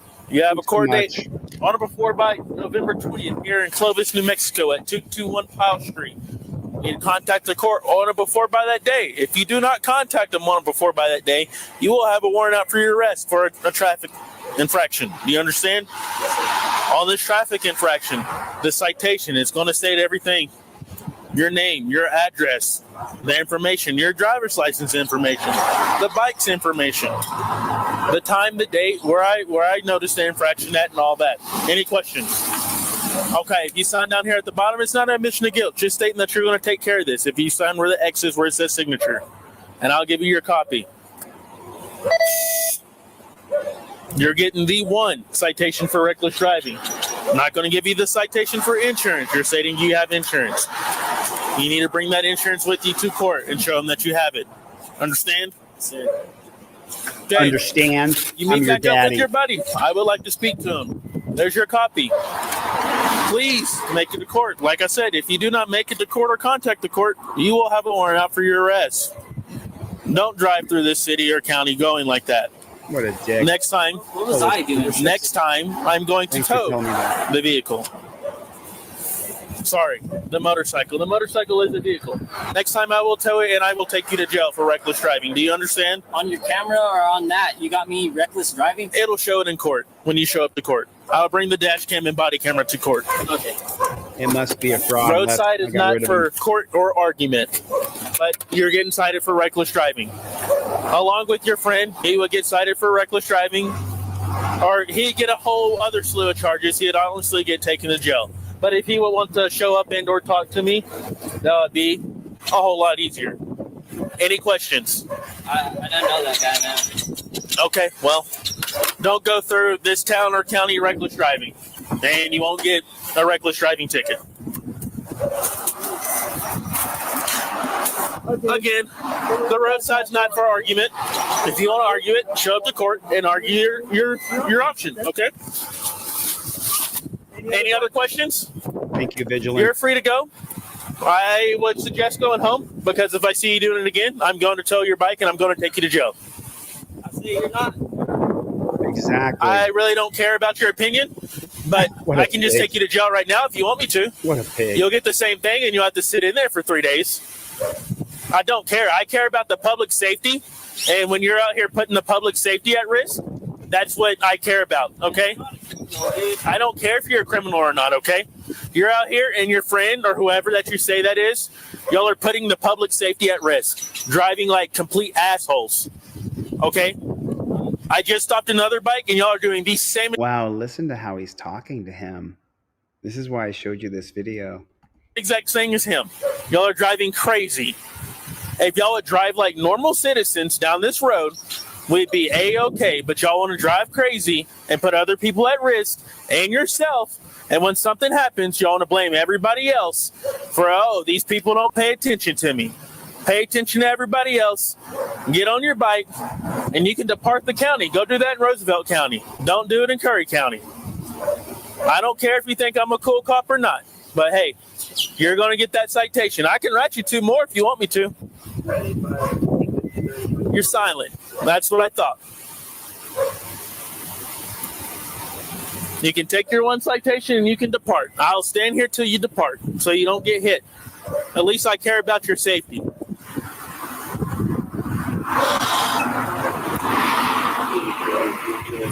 Jeffrey Jeffrey G, check your email. I just emailed you everything I sell for free. Jeffrey G, check your email. I just sent you everything I sell for free. Thanks for buying something from my store, man. I really appreciate it.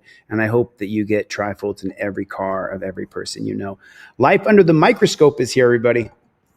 I'm 10-4, about to go 10:53. Hope doggy dog. Reverend Sean Murphy said cop is a judge.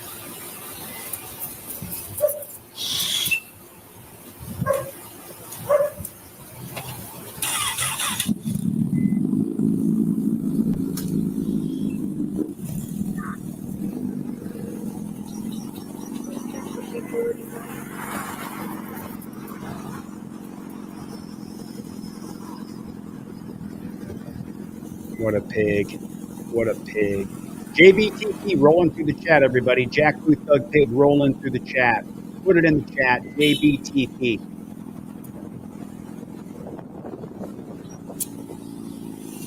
I got another video for you, the video that was on the cover of this. If you guys were here with me last night, we saw it last night.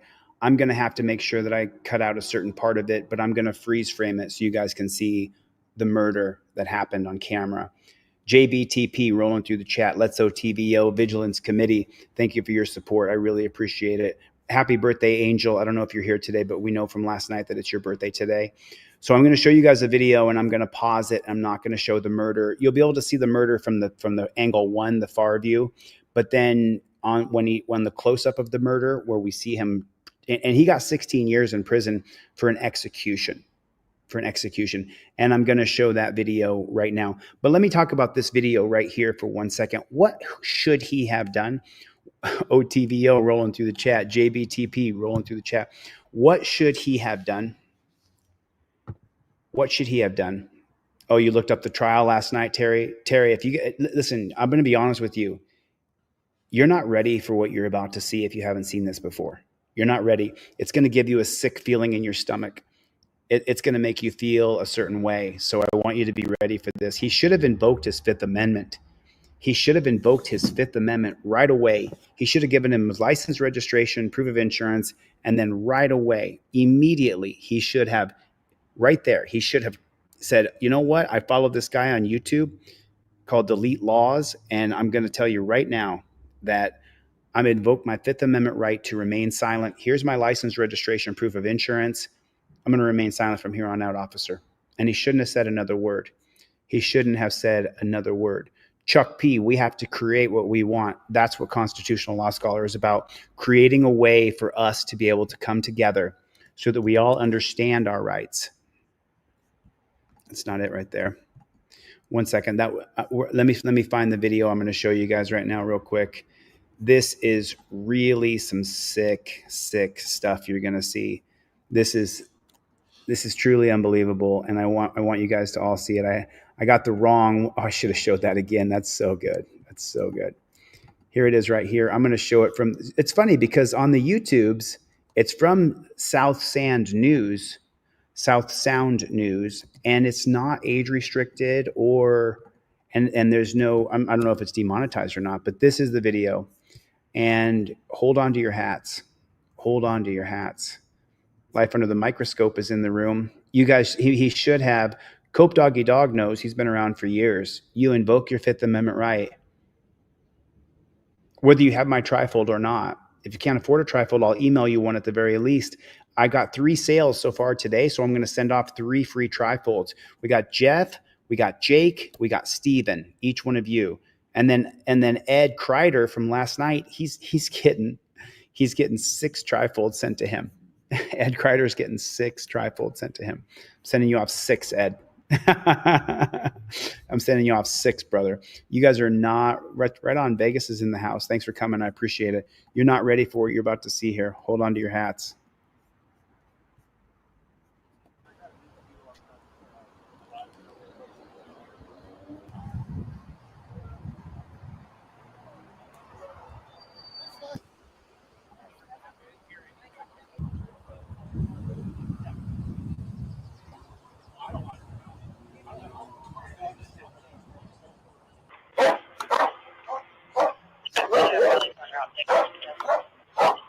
I told you to stop taking stuff. Stop throwing stuff, right? Okay, so now you gotta put your hands behind your back. Okay? You gotta put your hands behind your back. Huh? Okay. You're under arrest for disorderly conduct. Okay? Gloria is here, everybody. Randy Sweeney is here, everybody.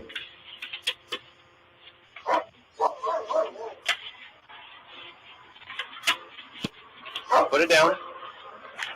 You just stop pushing me, bro. Hey, listen to me. Keep your hands off of me. What the hell are you doing? What's all that? Fucking stupid ass.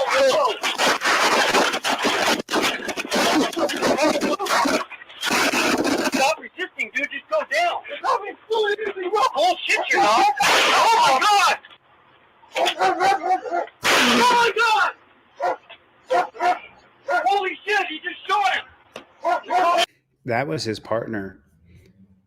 The guy who screamed, Ed Kreider, I'm sending you off 6 trifolds from your order from last night, bro. Thanks for supporting, and thanks for getting trifolds in everybody's cars.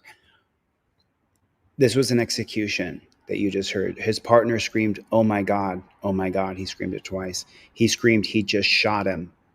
How many of you guys saw this last night, or you saw it on the replay today?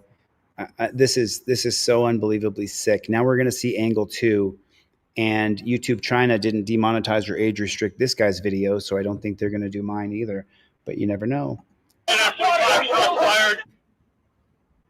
Now watch this execution. I'm going to zoom in on it in a second here. Put it down.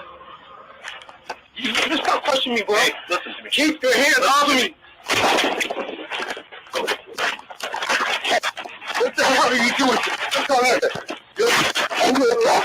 Okay, watch here. Let me zoom in as tight as I can here. You're going to hear him shoot him the first time. The homeless man is going to go down. And then when the homeless man is down on the ground, you're going to see what he does right here. So first, there's 7 uppercuts. We counted them last night. There's 7 uppercuts and hooks. 1, 2, 3, 4. He's just teeing off on the guy. 5, 6, 7. Stop resisting, dude. Just go down. Bullshit, you're not. Shot him the first time right there. The homeless man goes down on the ground. Now he's going to stand over him, take aim. Do you see that right there? Does everybody see that? Do you see it?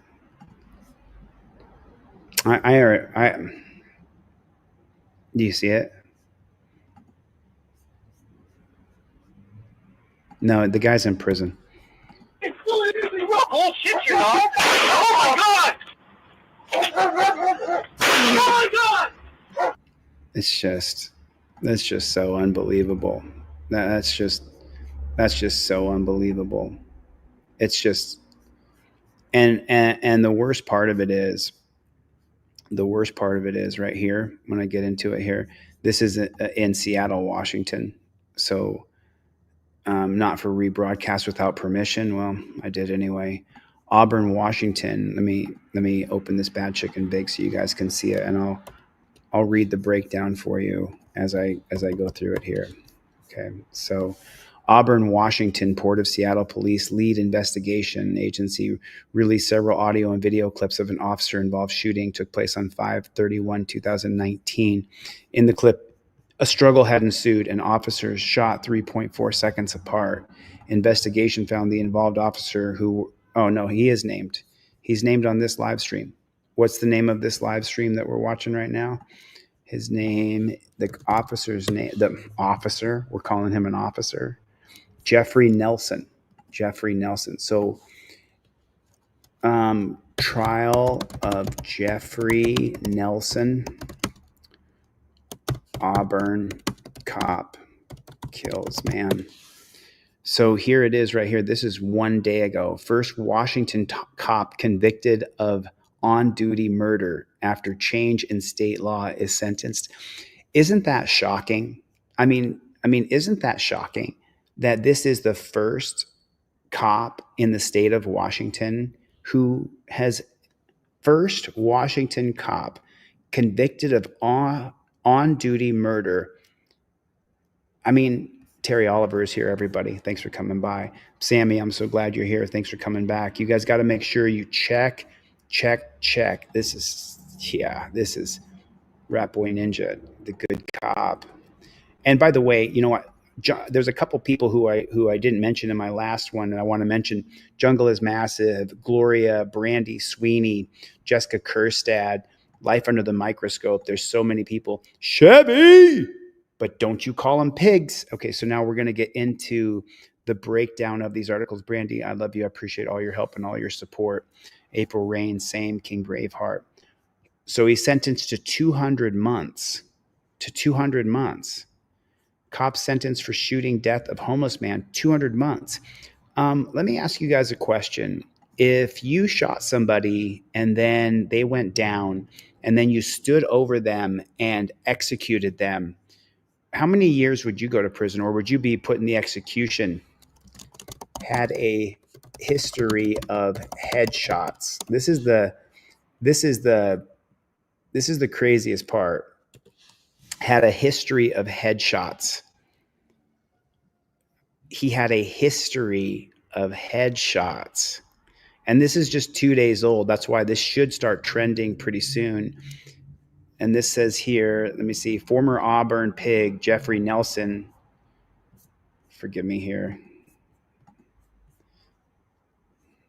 By a judge who concluded he was egotistical and dishonest, and he sought to hurt others. King County Superior Court Judge Nicole Gaines Phelps, well, thank God there's at least one decent judge when it comes to murder, said the testimony of defendant witnesses, including Nelson's police officer wife, who urged leniency and said Nelson was a good man and an honest cop. Happened to 26-year-old Jesse Sari, an unarmed homeless man. He was convicted of assaulting and murdering.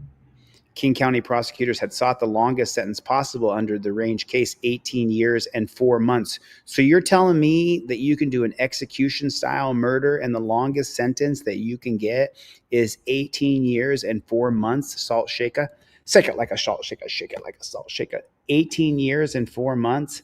Phelps said she sentenced Nelson below the maximum Nelson could have received under the state sentencing guidelines because there was evidence Sari resisted.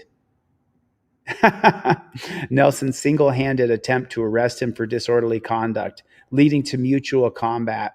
Oh, really? Because right here, it should.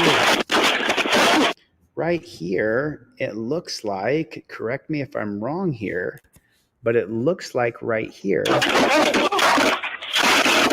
resisting, dude. Just go down. Bullshit, you know. Okay, there's the gunshot. Now, it's clear that Nelson has control of him because he's gut shot him. And so the man's going to curl up in a ball. Oh, God. And then he racks the gun. Bullshit, you know. Oh, my God.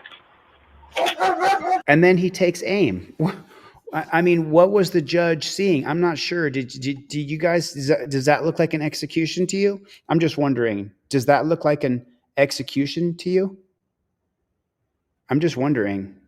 I'm just wondering, does he look like he executed the man? It looks like he's taking aim and he's executing him. Am I incorrect about that? I'm just trying to figure it out. Is that what happened right there? I'm just wondering. Is that what happened? Can anybody answer the question for me? I'm just trying to figure it out. Is that what happened? He executed him. Is that right? Bullshit, you know. Oh, my God. So he shot him once. His partner screamed, "Oh, my God." Now watch Nelson. I mean, you can hear the gun rack. You can hear the gun rack. You can hear it. It's just, I mean, it's just,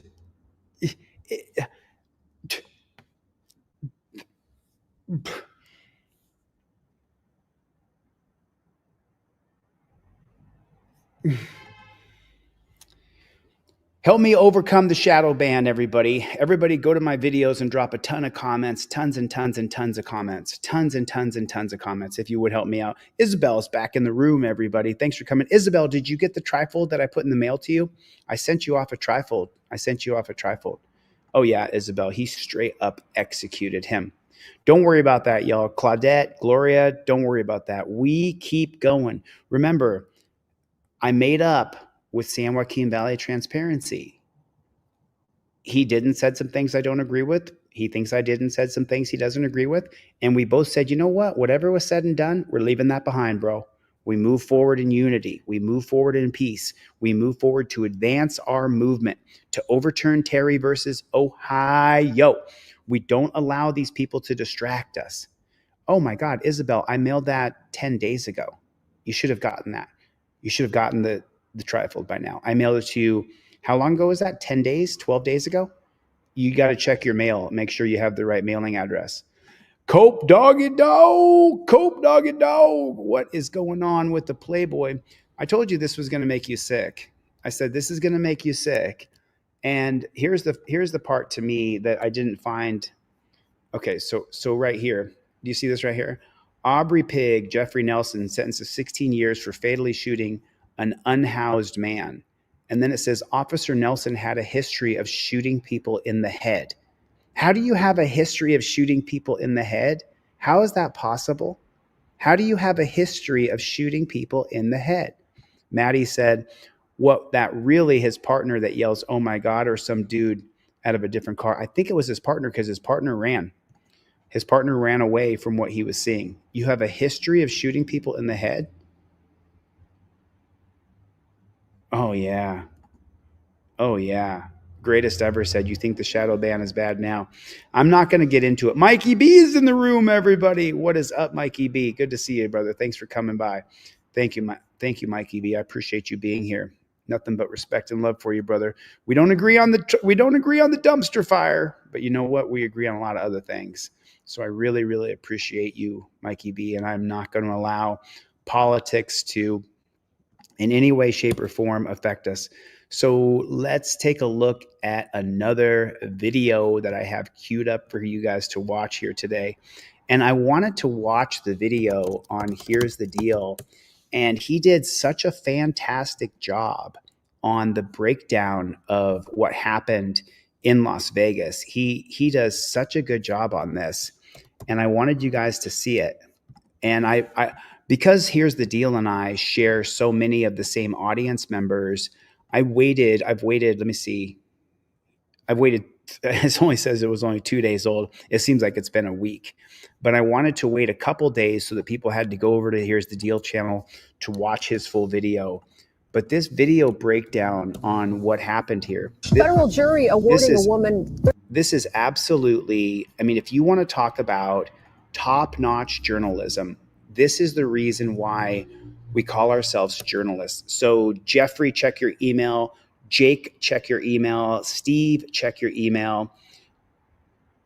Ed, I got you. Ardle, I got you. So those people, check your email. I'm doubling your orders today, and I emailed you everything I sell for free. So please go to my website, deletelaws.com, and get a trifold. Get a trifold, and I'll give you a bunch of other stuff with it, and I'll double it up. I'm going to change my focus to constitutional law scholar. So I won't be on here telling you get a trifold in your car, because I'm going to be talking just about constitutional law scholar this next week.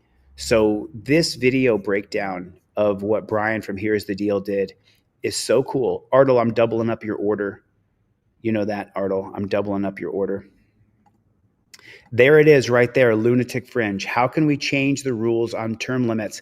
There's no term limits on the unelected Supreme Court. That's one of the biggest focuses of constitutional law scholar. It's Charlie should be the logo. That's so cute. All right, let's get into the video that Brian made. This is excellent journalism. $34 million in a lawsuit. Federal jury awarding a woman $34 million in a lawsuit against Metro and 2 police detectives who she claims framed her for murder. Guys, I'm sorry, but we just have to ask you if you intentionally framed Kirsten Lavado. This is Kirsten Lavado. Even though she was innocent, she spent nearly 16 years in prison for a crime she not only didn't commit, but one that she couldn't have committed. So This good. is a story that every American needs to see. Yes. It involves trusted detectives who were willing to fabricate evidence to frame an innocent woman, and it reveals the dangers of talking with the police. Yes. Even when you think they're trying to help you. When they pull you over and say, hey, we got a murder suspect over here. Where were you 15 minutes ago? I invoke my Fifth Amendment right to remain silent. They're not trying to help you. Use your trifold, invoke your Fifth Amendment. Kirsten was just 18 years old when she was charged with the 2001 murder of a homeless Las Vegas man named Duran Bailey. She was tried twice for the crime and always maintained that she was innocent. On December 19th, 2017, Clark County District Court Judge Stephanie Milley had reversed Lavato's murder conviction. After a 5-day hearing in October, the court had found that Lavato's defense lawyers violated her constitutional right to effective legal representation by failing to call pathology and entomology experts regarding the victim's time of death, which would have supported her strong alibi. 10 days later, on December 29th, 2017, upon a motion by the Clark County District Attorney's Office, Clark County District Court Chief Judge Elizabeth Gonzalez dismissed all charges against Kirsten Lavado and ordered her to be released from prison. The sobering reality is that Lavado has served nearly 16 years in prison despite compelling evidence of her innocence, and the cops knew she was innocent. Lavado was just 18 years old when she was charged with the brutal 2001 slaying of Duran Bailey. Bailey's body had been found around 10 p.m. on July 8th, 2001, next to a dumpster in the parking lot of a bank building. He had been brutalized. His eyes were swollen shut, his skull cracked, several of his teeth had been knocked out of his mouth, his carotid artery was cut, and his penis had been removed. Lavado grew up in Panica, Nevada, a small town 3 hours north of Las Vegas. In May of 2001, 2 months before Bailey was killed, Lavado was visiting friends in Las Vegas when she was attacked in a motel parking lot by a man who attempted to rape her. Carrying a small knife given to her by her father for her protection, Lavado slashed at the man's groin area and escaped his grasp. When she drove off, she saw the man on the ground, mobile and apparently crying. In the coming days and weeks, Lavado described this attack to numerous people, making clear that it occurred before July 2001 and stating that she believed that she may have cut the man in the groin area before running off to. She made a statement to the police. She made a statement, and this guy had his tallywhacker cut off. Safety. On July 10th, 2001, nearly 2 weeks after Bailey's murder, Las Vegas Metro Police Department detectives received a phone call from a Panica resident who had heard from another Panica resident that Lavado had told her that she had cut off a man's penis in Las Vegas. Based on that attenuated story alone, detectives immediately drove the 3 hours to Panica from Las Vegas. Upon arriving at Lavado's family home, the detectives told Lavado that they knew she had recently been attacked. Man, this gives me goosebumps. Brian, big shout out to you at Here's the Deal. Great job. Now, at this point, every American should listen up. We have the propensity to believe that when the police come around, that they have our best interests at heart. There's no doubt Lavado and many people in this kind of situation view the police as being there to help to get to the bottom of what actually happened and bring justice. But you need to understand that it's likely that they view you as a suspect. You don't have to talk to police. In fact, According to any good attorney and many ex-cops, one of the last people you want to have a conversation with is a cop. God bless America. God bless the Bill of Rights, and thank God for the Fifth Amendment. I'm not ashamed to say I'm proud of the Fifth Amendment. I'm proud to admit on camera and on the internet that I will never talk to any police officer under any circumstances, with all due respect, sir. I was a criminal defense attorney when I was in private practice. The Fifth Amendment to the United States Constitution provides no person shall be compelled in any criminal case to be a witness against himself. Now, here's the easiest question you'll ever get from a client in all the days of your life. Question: hey, the police are here. They want to talk to me. What should I do? Well, I could give you my answer to that question in case you haven't already guessed it. But why don't we go to a real expert? Justice Robert Jackson, a prosecutor's prosecutor. Justice Jackson stated, quote, any lawyer worth his salt will tell the suspect, his client, in no uncertain terms to make no statement to the police under any circumstances. Even this is what I'm talking about. This is why when I say use your trifold, invoke your Fifth Amendment right, you just heard from an attorney in a classic video where you invoke your Fifth Amendment right to remain silent. You don't talk. I'm sorry for interrupting Brian's video because it's just so damn good. I don't want to mess up the flow of this. Client, in no uncertain terms to make no statement to the police under any circumstances. Even though you think it's a good thing for somebody to hear your side of the story, nothing good can come from talking with a police department official. You have the unalienable right to remain silent. To the Fifth Amendment. Invoke that right. But the sad fact is, while everybody has the right to stand in silence, few have the ability to do so. So Kirsten talked, and her nightmare began. Yes.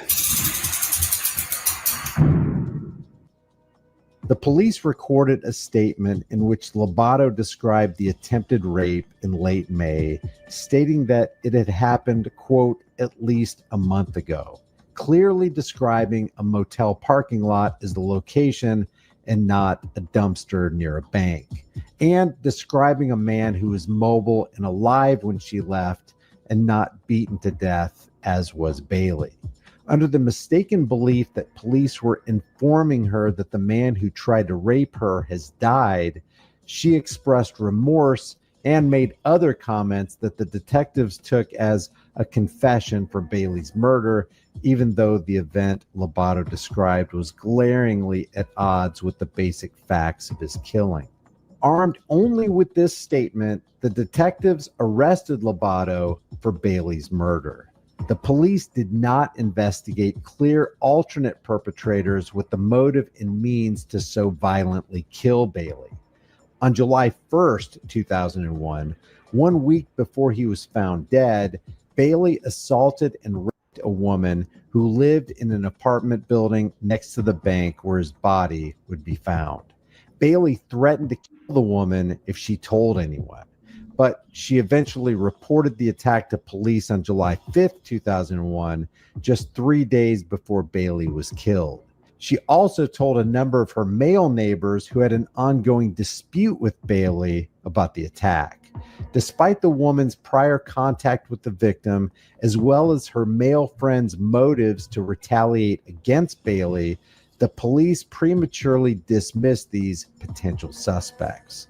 Instead, the police focused solely on Lavado, a teenager with no connection to Bailey and no motive to harm him. The important thing to understand is that at trial, the prosecution relied primarily on Lavado's statement to the detectives, which they characterized. Let me play it again. Primarily on Lavado is that at trial, the prosecution relied primarily on Lavado's statement to the detectives, which they characterized as a confession, as there was no physical or forensic evidence. And she had an alibi. Remember that. She had an alibi, and the forensic evidence could not match up. Now watch and listen to this breakdown that Brian does of the forensic evidence. Linking Lavado to this crime. There's nothing more important to take away from this entire ordeal than this. All they used was Kirsten's statement on that first encounter. If she had said nothing, they would have had nothing. everything she said was used against her. And because she chose to waive her right to silence, 16 years of her life was spent in a cage in a Nevada prison. The defense presented numerous family members and neighbors who testified that Lavado was actually in Panica on July 8th, 2001. She had alibis who would testify that she was in Panica, not in Las Vegas. Prosecution even conceded in summation that Lavado was in Panica as of 11:30 a.m. on July 8th. But the prosecution relied heavily on their medical examiner's time of death estimation to undermine Lavado's alibi defense. The medical examiner estimated that Bailey died up to 24 hours before he was pronounced dead at 3:50 a.m. on July 9th, meaning approximately 4 a.m. on July 8th. The state argued that this put Bailey's death at a time when Lavado was not accounted for by her alibi witnesses, and the jury convicted her.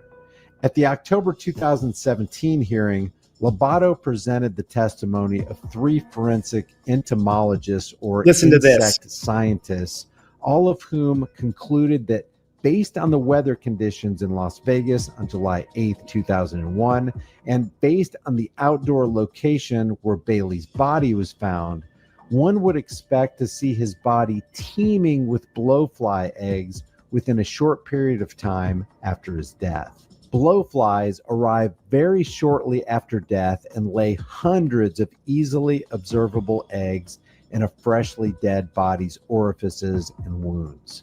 Given that Bailey's body had no blowfly eggs in it, each of the forensic entomologists independently concluded that he had to have died close in time to when his body was discovered around 10 p.m. on July 8th, during which time, as conceded even by the prosecution, Lavado was 3 hours away with her family in Panica. A forensic pathologist also independently concluded that based on the recorded rigor mortis changes in Bailey's body between the time when his body was discovered and when his autopsy was conducted, he likely died during the early evening hours of July 8th. Based on this compelling scientific evidence, which could have been presented at Lavado's trial and which would have likely changed the jury's outcome, Judge Miley granted Lavado's habeas corpus petition and vacated her convictions. If there was any moral to this story at all, it's that people need to resist the urge to talk with police, even when they believe those cops are there to help you.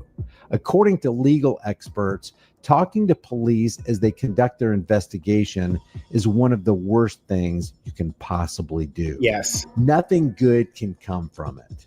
And they even tell you that anything you say can and will go against you, never for you.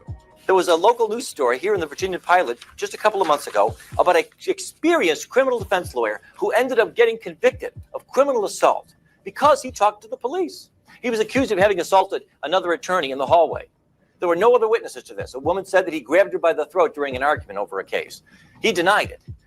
At trial, it was his word against hers. He said, I did not even touch her. But unfortunately for him, when the police had approached him earlier and said, would you be willing to answer some questions? He said, sure, why not?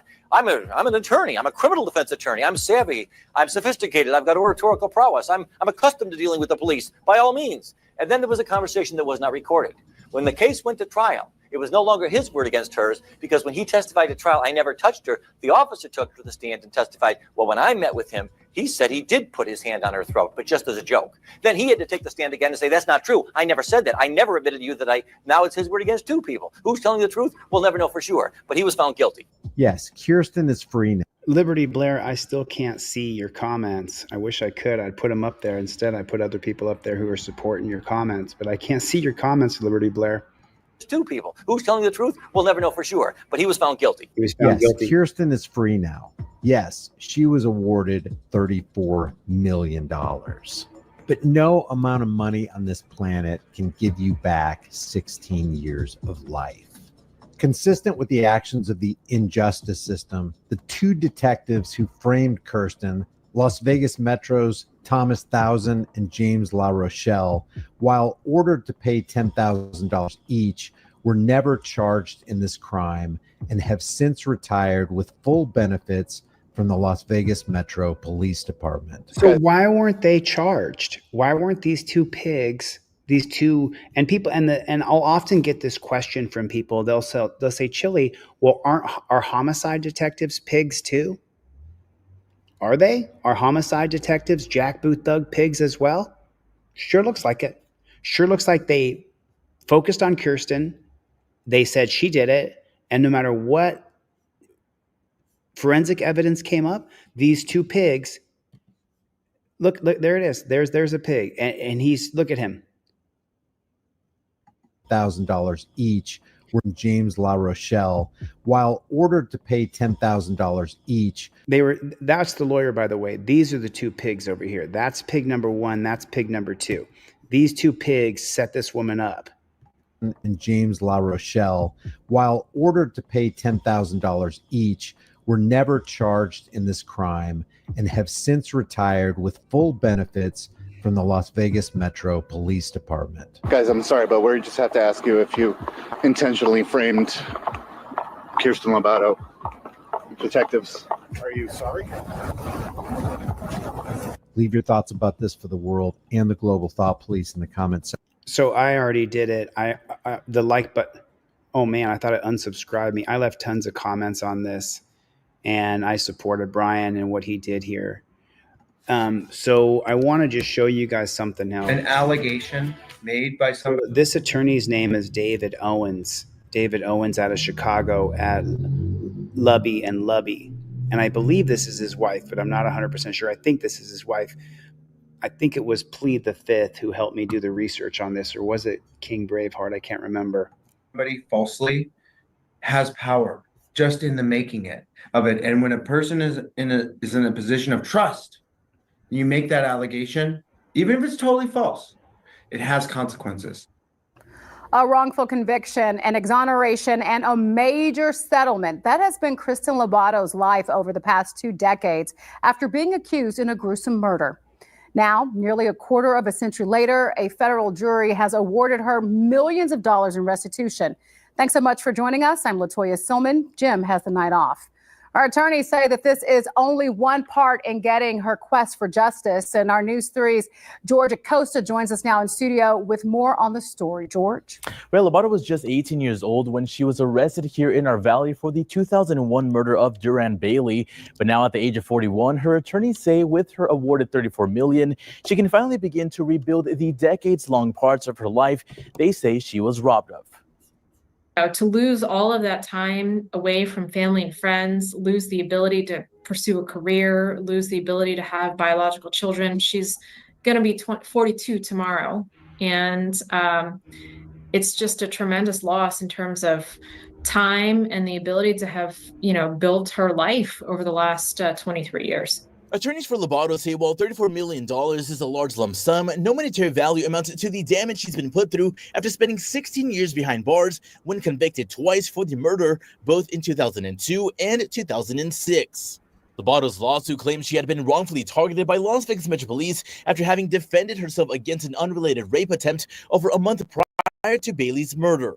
However, new evidence presented by the New York Innocence Project in 2017 granted Lavado's January 2018 release. They presented scientific evidence showing that she could not have been in Vegas at the time, or that she wasn't in Vegas at the time, and that this information about the man's time of death, which was the time when she was somewhere else. She was in Panaca, Nevada, which is 3 hours away.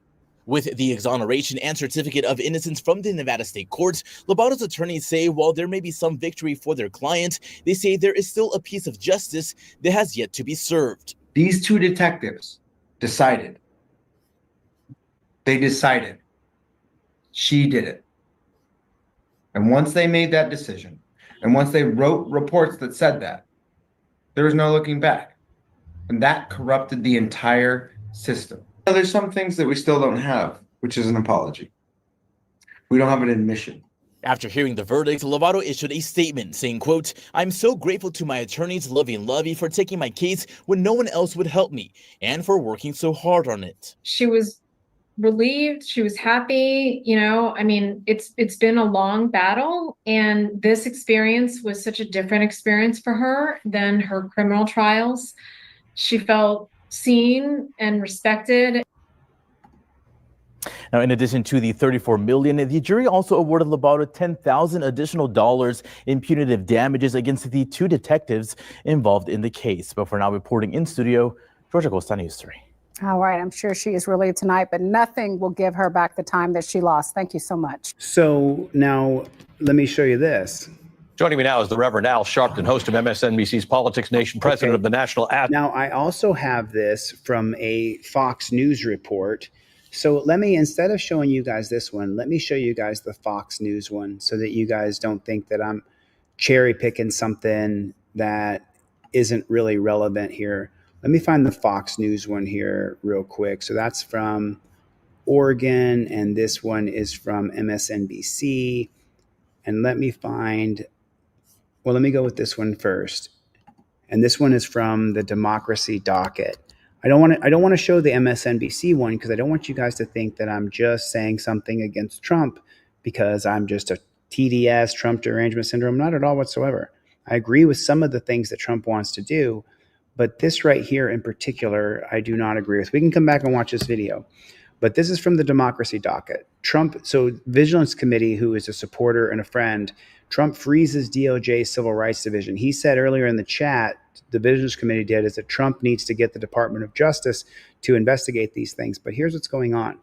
The U.S. Department of Justice ordered its Civil Rights Division to halt a majority of its functioning, including a freeze on pursuing new cases, indictments, or settlements.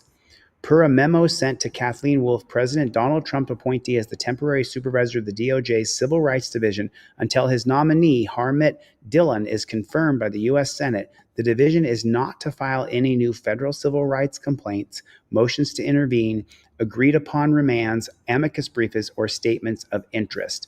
So what that means is that the Department of Justice, which is created with the 1866 Civil Rights Act, we didn't have a Department of Justice until the 1866 Civil Rights Act. These are things I'm going to teach in great detail in Constitutional Law Scholar. But here's the thing. What we see right here is that Trump is suspending the Department of Justice filing any federal civil rights complaints.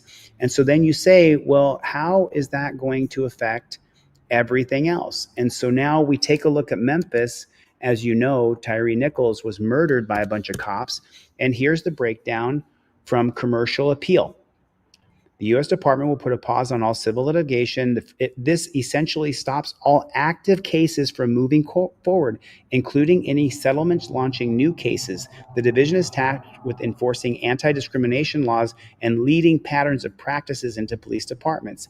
Though the DOJ finished its investigation into the Memphis Police Department, which the 6 cops murdered Tyree Nichols on camera, we saw it from 20 different angles. December, the federal government never reached an agreement with the city of Memphis for federal oversight through a consent decree. We broke down what a consent decree was the other day. A consent decree, sometimes called a settlement, was always likely with the investigation ending just over a month ahead of President Trump's inauguration. Those legal agreements usually take months to negotiate before the parties sign on. But the memo reviewed by Reuters said that the DOJ may revisit settlements the Justice Department made during the final months of President Joe Biden's tenure. That review, which included looking at consent decrees in Minneapolis and Louisville, could result in those agreements being voided. This is a very, very bad thing for freedom. This is a very, very bad thing for democracy. Now, let's see how the left is viewing this and how they're seeing it. Joining me now is the Reverend Al Sharpton, host of MSNBC's Politics. Which, by the way, some of the things Sharpton has done in my lifetime as a 50-year-old middle-aged man have made me cringe. Nation, president of the National Action Network, and my good friend, Rev, there are a lot of people who don't really know the work of the Civil Rights Division of the Department of Justice. It's storied. This is a very big deal, stopping its work right now. What's the net effect it's going to have on people? The net effect is that there will not be a department armed with federal law to protect citizens against hate crime, against crime against women, against crime against LGBTQ. The human rights of all of our citizens were protected by this division.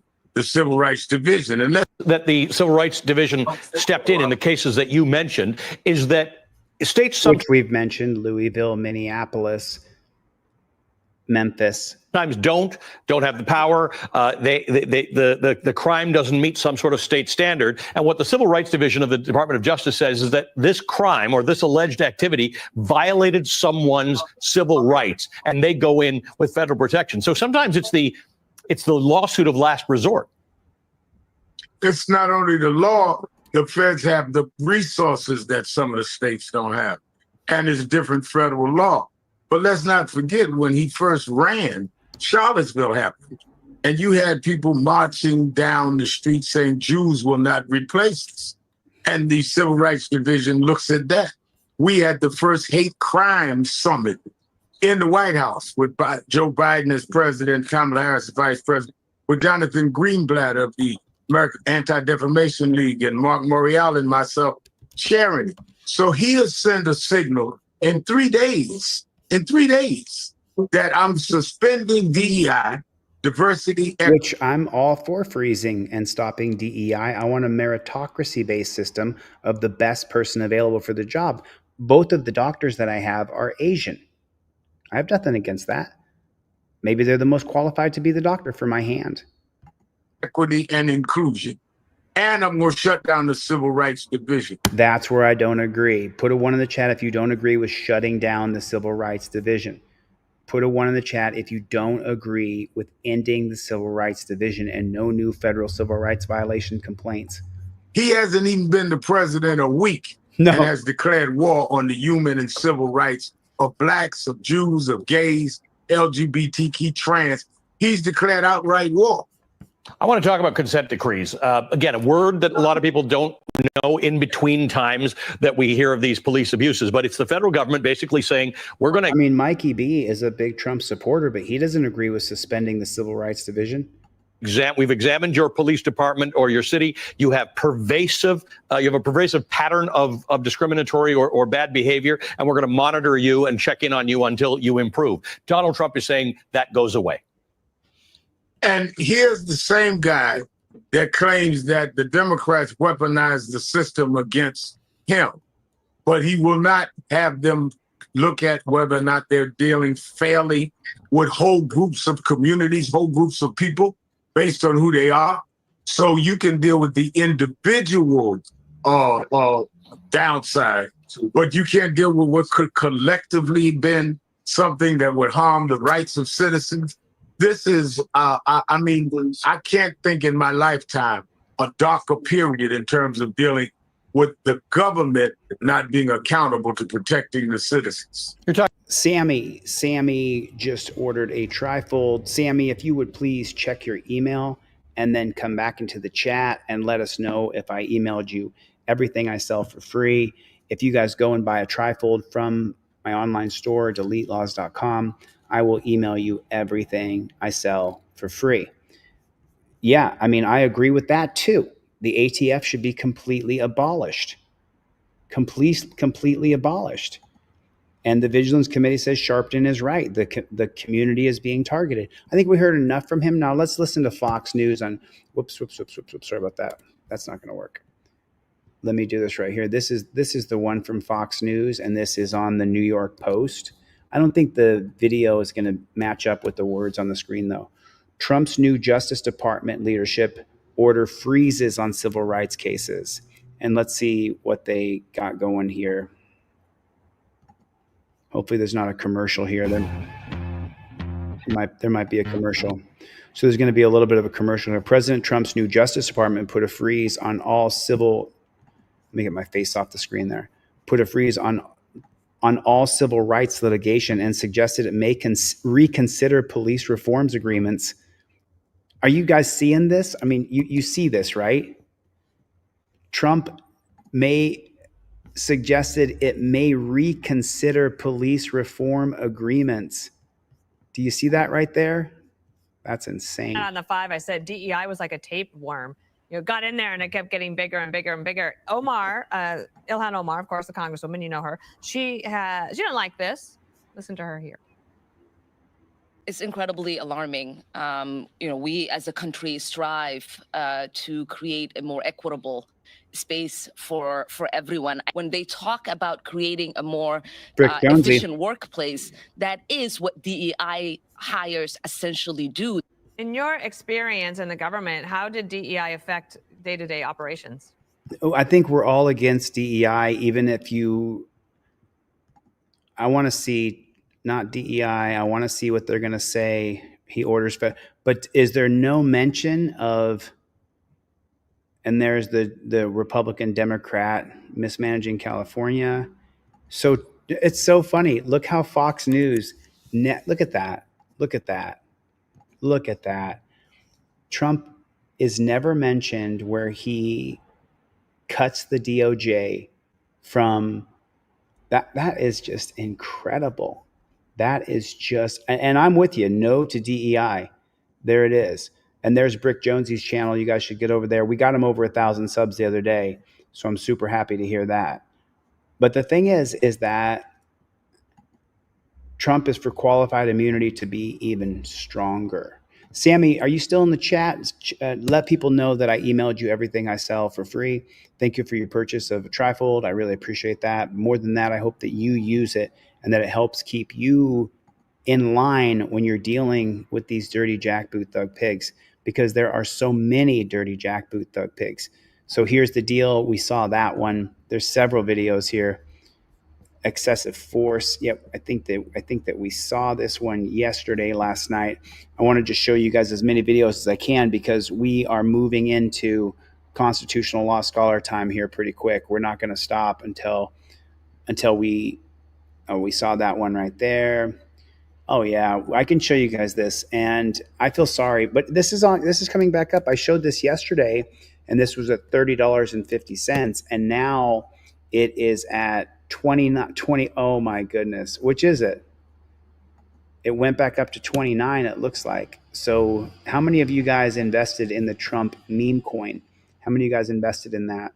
I'm just wondering, because I think it was a scam from the beginning. And by the way, I'm with Salt Shaker. I'm for America first, American lives, American ideals, American values of liberty, transparency, right to life. I'm for these things. I'm for these things. I am for these things. I am 100% for your right to life, for your Barbara Button. We will lose freedoms eventually, in the image of the beast is the one that gives power to the state, and the state, it's hooked up with religion when it unites with the government, will end the Constitution. I could not agree with you more. I could not agree with you more. And, look, there's a lot of people in here who support, congratulations, Brick, on getting over 1,000. There's a lot of people in here who support Trump. You're welcome, Sammy. I'm glad you got everything I sell for free. I'm stoked about that. I would love to just continue to give stuff out as much as I can. And when I move over to Constitutional Law Scholar, I may just continue just to give things away for free as I continue down the line. Frasier versus Cup. So this one is an ID refusal, and this is a pretty good one. Someone emailed this to me. If you have a great video, you can email it to me, and we definitely will cover it. So this is going to start at about 20, right here. I give her a little walk. You're welcome, Sammy. There you are, Brick. I haven't seen your comments yet. Make her get a car. There you go, Brick Jonesy. Working today. Get a car. Huh? Take care, Warren. Thanks for coming by. You come here. Thanks, Ski. Don't give me that on too. Huh? I can't hear you. I'm sorry. What are you recording the bank for? Why are you recording the bank? I'm just shooting a video. Oh no. Oh no. I am sorry. I'm sorry. It's the most ridiculous. Look at that. Her hair is all done. Her eyelashes are done. I thought. Right. So Bam Bam said it best. The estimates are that it would cost under $20 billion to clear up all homelessness. We would get rid of all homelessness. We could build tiny houses in every single state, city, town in America for $20 billion. And we could get rid of homelessness, which is at least 1/3 to 1/2 United States military veterans. $500 billion being spent on bullshit, but not picking up people off the streets, feeding and getting them into shelters. Why? Said Bam Bam. Why? And I think that that's a very fair question. And then someone just said that they build tiny homes. Who is that? K7 builds tiny homes.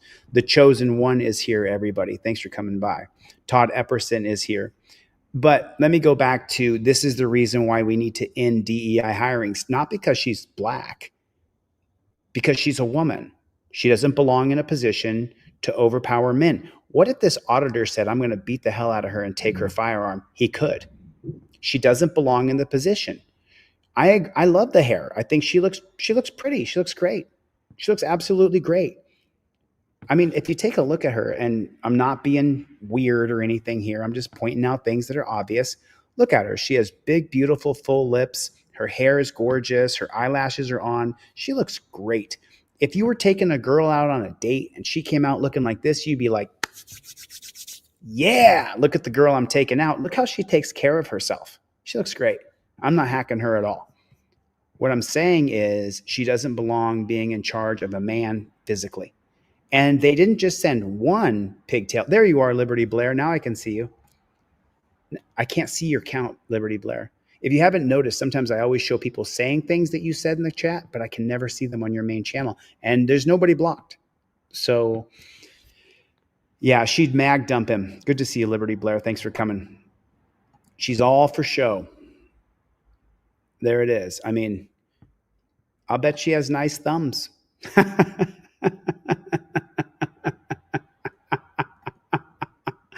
I don't know what that means. Them DSLs though? What does that mean? What does them DSLs mean? DSLs. Them.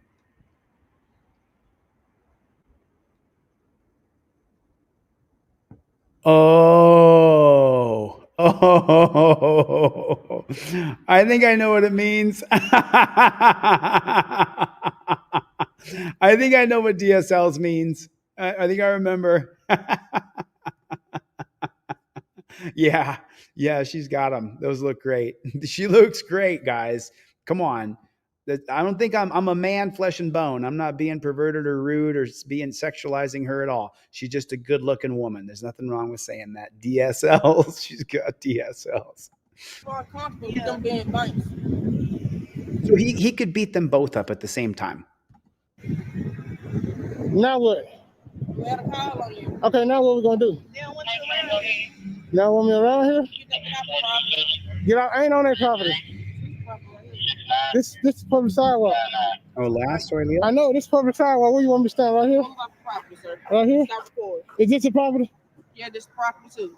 You need to leave the Is this the property right here? You need to leave the area before you go to jail. I'm saying like that. I need to leave the area before I go to jail? Yes, sir. You sure? Yes, sir. I gotta leave from this public sidewalk? Leave the area, sir. Okay. I'm gonna stand right here for you, okay? Terry Oliver, check your email. Terry Oliver, check your email. I'm gonna stand right here. I got you, I don't Stimmy. want it. I'm shooting a video. I'm shooting a video. Hey, how you doing, sir? How you doing? All right. So you got any identification on you? I need ID. We just want to identify. They send a man in. Of course they send a man in. And is that a thin blue line flag? No, I can't, it doesn't look like it. I thought this was a thin blue line, but it's looking like it's a black and white flag because it's a stitch on. Now get so close. Police like to go hands on. I just don't want. I'm just trying to identify you, see what you're doing. You're making a lot of people nervous when you at the bank. They nervous? Yeah. You go check. Y'all probably need to go check on them then. You have any idea? What's your name? Why I got to give you my name? What are you doing? I'm just shooting a video. What kind of video? Just a video about Gaza City. Okay, I'm gonna let you know it's not allowed to film. It's not a what? It's not allowed to film. It's not allowed to film. In public, you sure about that? I said it's not allowed to film. It's not against the law to film. Right, it's not allowed. Okay, that's all I've been doing. But we do want to identify. But if I haven't done anything against the law, I don't have to give you my ID, right? Am I right about that? You are right. But you okay, well, you haven't committed a crime. Okay, so we're going to just leave it at that. Can y'all just get back in your car and leave me alone? Oh, no, sir. Who the hell? Who are you? What's your name? Name, badge number. Who? Sergeant Green. Sergeant Green. Yes, sir. You need to learn how to talk to the public when they're out here. No, you need to learn how to talk to the public when they're out here. Do you understand me, Sergeant? Sergeant, and you a sergeant? Yes, sir. Listen, Sergeant, I'm gonna do this. Can I get your name, badge number? Officer Allen. Now, Sergeant, Officer Allen. Officer Parker. Sergeant, I'm gonna tell you this right now before this go any further. I am on a traditional public forum doing something constitutionally protected. That's all I'm gonna say to you. Constitutionally protected. Yes, it is. Okay, if you don't know that, you don't need to be a sergeant, baby. You need to go look it up, baby. Well, I'm talking to you because I don't want you to violate U.S. Code 18242. Well, then don't violate that code. But then you getting loud with me. Yeah, I'm getting loud because y'all out here fucking with me. No, I came to you. I asked for y'all. You did, but she listen. I give respect when the gay. Was I respectful to you? Was I respectful to you? Be honest. Well, yeah. When I respectful to y'all when y'all first walked up, because I give respect where it's due. You ain't gonna tell you, but don't say ain't gonna tell me I'm gonna leave here. I did like this. Yeah, I don't have to come to you, and you way out there. Get your ass up there, come see me, come do your job. Wow. I mean, it's like, just so you know, when I was in the dungeon, a story, Leo, I got your video. I queued it up. I'm going to show it next. So when I was in the dungeon, I had a group of black men who completely had my back. And there was some racism from one little group of black guys, but then the next group of black guys that came into the dorm completely and utterly had my back. And the biggest one there told them all, don't fuck with Chili, because if you fuck with him, you're fucking with me. And that really got the other black guys to not mess with me because he'd watched all my videos. But the lingo and the dialect and the way that some black people speak in urban communities, a lot of times it was hard for me to understand, because they'd be like, yo, Anna, I'll tell you what, Anna, and listen, Anna, I told that Anna, don't do this, Anna, and I'll tell you what, Anna, that Anna, what he did is he went and did this, Anna, you know what I'm saying, cuz? And I didn't even know what they were talking about because they use Anna in the phrase.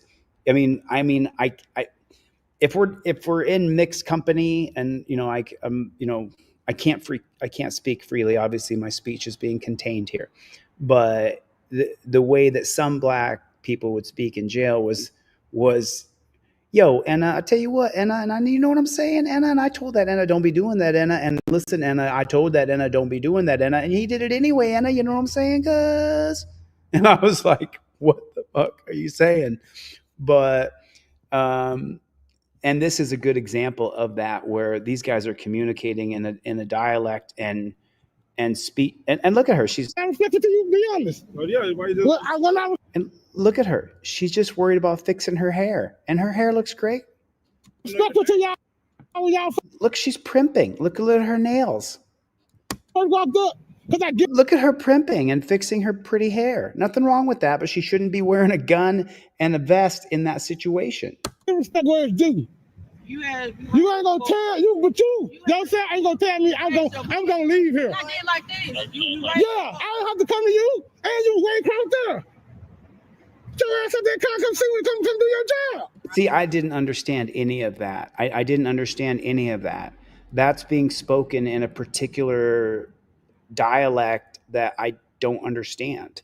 Does anybody know what he just, I mean, if you're black, you may understand what that guy just said, but I don't know what he just said. I have no idea what he just said. I'm going to play it again, and I'm not being disrespectful to black people at all whatsoever, but I don't understand what he just said. And she looks, I mean, I'm obsessing over this and the reason why I'm obsessing over this is because I don't think women should be police officers in the field.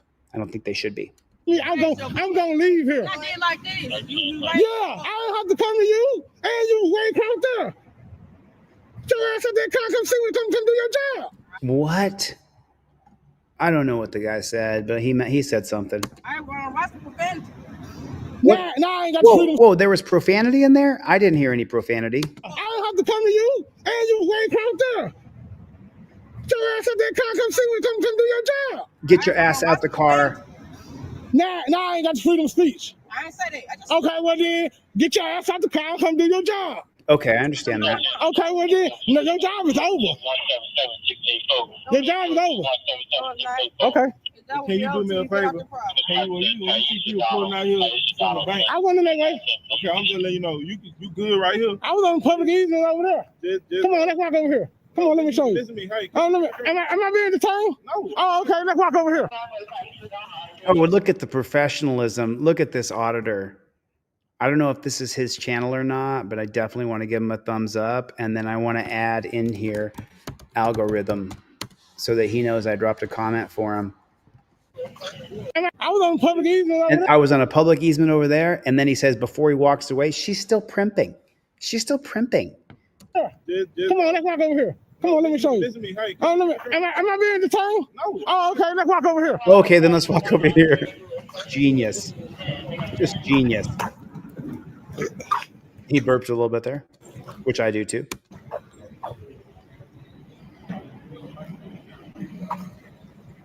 Yeah, educate her, because she's a sergeant and don't know. Educate the mother. How the motherfucking sergeant? Wait a minute. She's a sergeant? How is she a sergeant? No, ain't educated on our rights. What kind of shit she teaching you? You too cute to be out here doing that. And then he points out what I pointed They out. can't trust me from public property. I'm on public property right now. You know this, better. You a sergeant? How long you been a sergeant, baby? I'm not on private property, baby. Look at these utility lines. Look at this shit. Hey, they don't pay for this shit, baby. Come on, baby. You should know this shit. Brilliant. No, because tell them to call. They don't want you out here. I don't give a damn. Because I'm shooting my video and they can't stop me from shooting my video right here on this public sidewalk. You should know this, man. I do know you're not breaking the crime. You just. Yeah. But if we get a call, like I said, if we get a call. If you get caught what? And ain't no crime going on then what? They wanted us to check it out. We have no order. Y'all check it out. And y'all see he ain't doing nothing on recording. Y'all don't need no idea, nothing from a man recording, because it's my constitutional protecting the right to be able to record in public. You know this though, right? Do you know this? Well, that's why I do that for you. I know you just asked, but I'm declining, I'm refusing. Okay, who is this? Okay, who is this? How you doing, sir? You got names down on? Did he come up running red? Did he come up running red? I'm declining, I'm refusing. Y'all don't need no idea, nothing from a man recording, because it's my constitutional protecting the right to be able to record in public. You know this though, right? Do you know this? Well, that's why I do that for you. I know you just asked, but I'm declining, I'm refusing. Okay, who is this? Did that cop just come up running red, running blue lights? How you doing, sir? He's got blue You got lights name on. down on? You got name and badge on? Detective Harris? Nice to meet you. Detective? You're sending a detective for a guy? I don't with a know. You camera? gotta go in the bank and ask them. Jenna Weeks is here, everybody. They uncomfortable. What did she just say? Listen carefully here. I don't know. You gotta go in the bank and ask them. They uncomfortable. You got to go in the bank and ask them, but they uncomfortable. What are they uncomfortable about? Is a guy out there with a camera? The irony of it, the absolute hypocrisy of it. They're completely covered with cameras in that bank. There's cameras at the teller booth. There's cameras above the teller booth. There's cameras outside. There's cameras inside. I mean, what do you want to bet? There's 50 cameras in the bank. And let's say we're exaggerating. 20? Is there 20 cameras in the bank? Put a 1 in the chat. If there's at least 20 cameras in the bank. 20 cameras, Shakur Capital. Do you agree with that? That there's 20 cameras in the bank? I just want to know what you guys think. Is there at least 20 cameras in the bank? Oh, then, bro, he has a speech is bad. That's not because he's black. Oh, okay. So James is a black man chiming in saying that he has speech. His speech is bad. It's not just because he's black. Okay, got you. Thank you. The motherfuckers is uncomfortable. Am I a customer? No, I'm just a regular dude on the corner shooting the video. I told him I don't give a damn. I'm not on their premises. Look at where my feet at. Am I on their property? Look at my feet though. You know this is a public sidewalk, right? Traditional public forum. Do you know that? Look at my feet though. I really need you to look down at my feet before you make your next statement. Look down at my feet before you say another thing. I'm standing on a public easement. You dirty JBTP. I'm standing on a public easement. And you're going to decide if you're going to trespass me or not? And then Brent says there's at least 20. Let's OTVO says there's at least 20. Mr. Benson, sir, says there's at least 20. Hell Tantrum Bull says there's cameras on the wall in the lights. Liberty Blair says there's 69 cameras. B Chaser says there's 20 cameras. Brick says there's up to 99 cameras. I mean, I totally agree with this. I think there's even more. I think there's even more than that. James Forbes says scum sucker. I love it, James. I love it. James, I appreciate your contribution to this chat.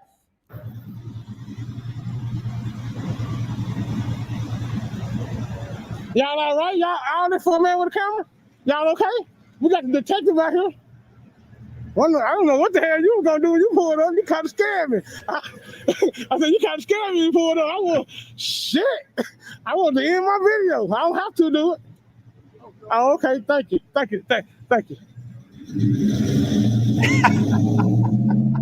The guy drives off.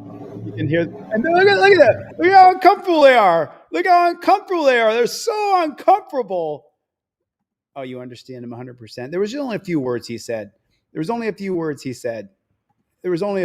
he said that I didn't understand. I understood everything else he was saying. So there was just one part, and I was like, what the hell did he just say? But I understood 95% of what he was saying. So I wasn't bashing him. I'm just saying that there's a different dialect and tone sometimes that's hard to understand.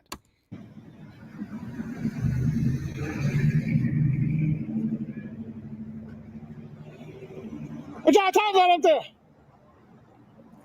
Go see what they talking about. Come back to him.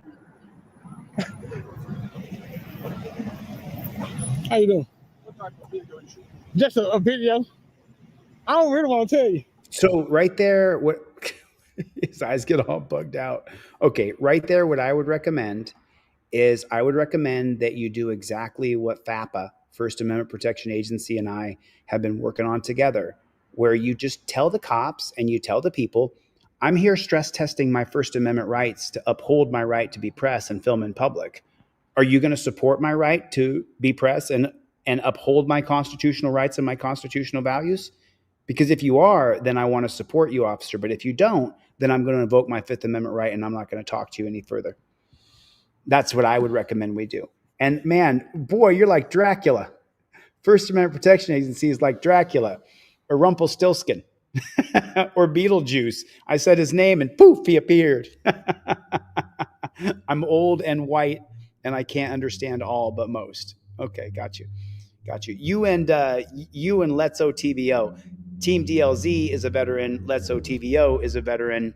And Fappa's in the room, everybody. So listen, like Fappa is doing, if you're not watching his videos, and Fappa and I have worked out this together on the phone, and he has put his boots on the ground and is doing the wisdom and logic of this middle-aged 50-year-old man, and he is crushing it. You know, his quick reactions on the street, I can't teach that.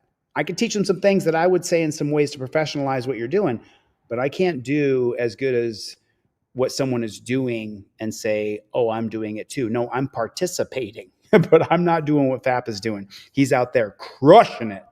Yeah. How you doing? What type of video you shooting? Just a video. I don't really want to tell you. I want to keep my business. I'm stress testing our First Amendment right to be press on the street. Are you going to respect my First Amendment right? Yeah. And no more. I'll come back whenever. You know what I'm saying? You got another question? What y'all talking about though? It's not a competition. Y'all gonna make my video good though. They gonna love this shit. They gonna love this shit right here. Look down at his They feet. gonna love this shit. Are you good to go? You ain't All right. man. You good? Good job. Good job. He gave him a high five. Did you see that? They gave each other a high five. Watch this. This is dope. Are you good to go? You ain't All right. man. You good? Good job. Good job. Did you see that? They smacked hands. Look at him stand his ground. What a How you champion. doing? You got a name badge on, sir? Got a name badge on? Simpson 13. Simpson 13. Nice to meet you. Nice to meet you.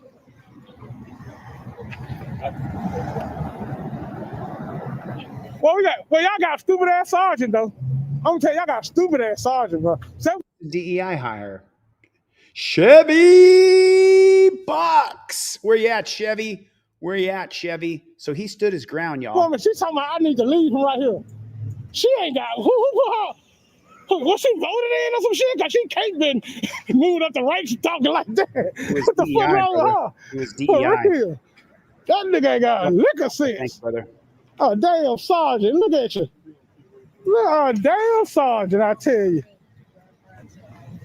For guys like Brick Jonesy and BZ Watchdog and guys who are 100% on Team DLZ, let me point out, Fappa's putting his boots on the ground and the results are paying off. You put your boots on the ground, you film cops, and the results will pay off for you, especially if you professionalize it and let the people know what you're doing. I'm stress testing our First Amendment right. Tell the cop I'm stress testing my First Amendment rights.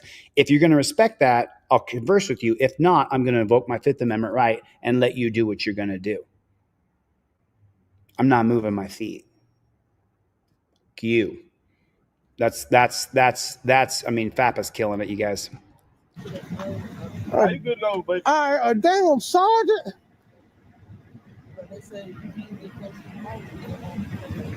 How close can I get over here? Come on, watch this. Hey, y'all look up. Can I get right here? What is this line? The banks? Well, let's see the driver saying this stupid ass sergeant. Let's see this goofy ass sergeant. Chevy. Do me a favor, you guys. Put Chevy in the chat. Let's see if we can get Chevy to emerge. Are you here, Chevy?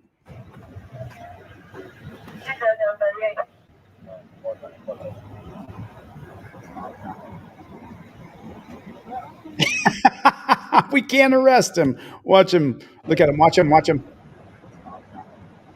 He hadn't done nothing wrong. Yeah. But I was coming anyway. I had to stop. So what Butch the Original is referring to here is teamdlz.com. Teamdlz.com is a micro social network just for Team DLZ members. There's something else coming out that's a bigger social network that I've been working on since I got out of jail. And I talked to the technologist last night. It's done. We have to decide when we're going to launch it. I've been so busy. Walk of shame. That's called the walk of shame right there, y'all. That's called the walk of shame. If you guys send Butch the Original a DM or an instant message on teamdlz.com, who Ski just joined yesterday. So if you guys send him a message, he will respond. Chevy, life under the microscope. This is called the walk of shame, y'all. When they come there to dominate you and you send them walking away. But I was coming anyway. I had to stop.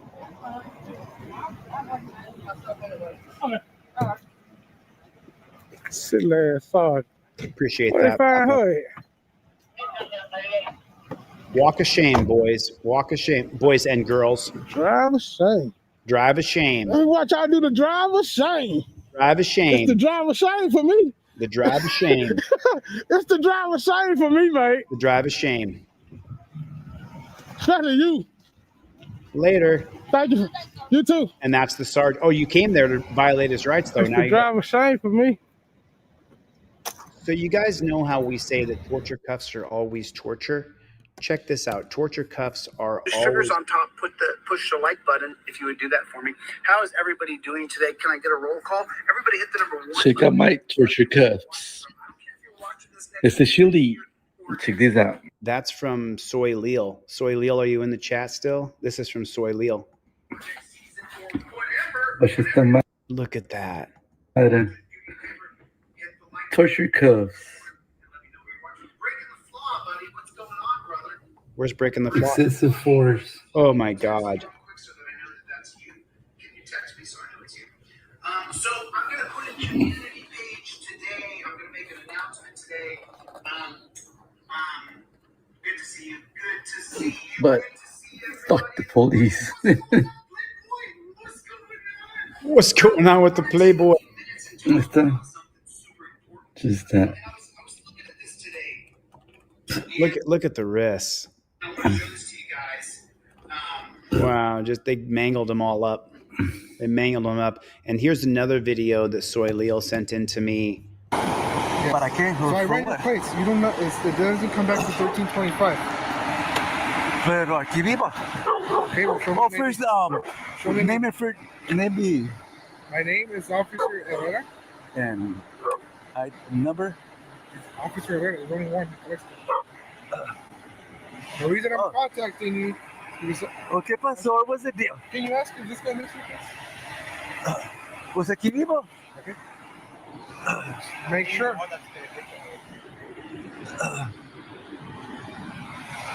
So, all I'm asking for is an ID. Pero para Do you qué? have an ID, sir? Nope. You don't have an ID? What's your name? Good citizen. Right, go with the name of the hour. Pues mira, si ellos llamaron, ya sabes toda mi información. What's your name? What is it, 20 come back to? ¿Y es la que llamó? Si aquí vivo. Who lives in 909 Salvador Guillen? Is that you? No. So this is on your car then? Sí. Can I see an ID? ¿Para qué? First of all, I already have enough to DUI you. ¿Pero quién está manejando? You don't have to be driving. Pero allá están las llaves allá. No. You were in possession of the vehicle. The vehicle was on. No. ¿Quién dijo?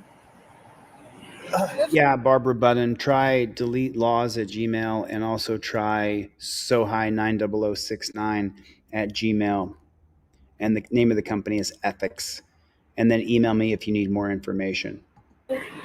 Cope Doggy Dog definitely knows it because this gentleman right here has been not only a friend, but Cope Doggy Dog has been a rabid supporter of Team DLZ since I started. Muchas gracias. Just name and badge number, please. Sir, so let me explain something to you. Please. I'll give you what you need in according manner, okay? So Pero primero, ¿cómo voy? Pero no sé ni quién eres. ¿Qué quieres que agarre? I'm the one in charge here. It doesn't matter. Entonces, ¿para qué me está hablando él, pues? ¿No hablaste a mí? So I'm explaining to you. You're smoking marijuana. Pero Stand over here, sir. Stand over here. Yeah, because smoking is so horrible. We have to ruin your life over smoking. No surgeon seizures or nothing. Oh, pues está bien. Listen to him. Listen to my partner, all right? Mira, ¿por qué está?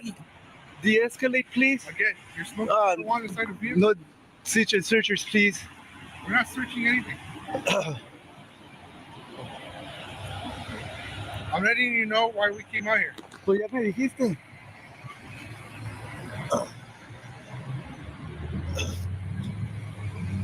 So what they're doing right here is called the plain view doctrine. They're trying to find out if he has anything in plain view. Just so you know, Look at the little doggy like Charlie. it's still illegal to smoke marijuana in public. You're not inside a residence. Nadie está fumando. Yes, you are, sir.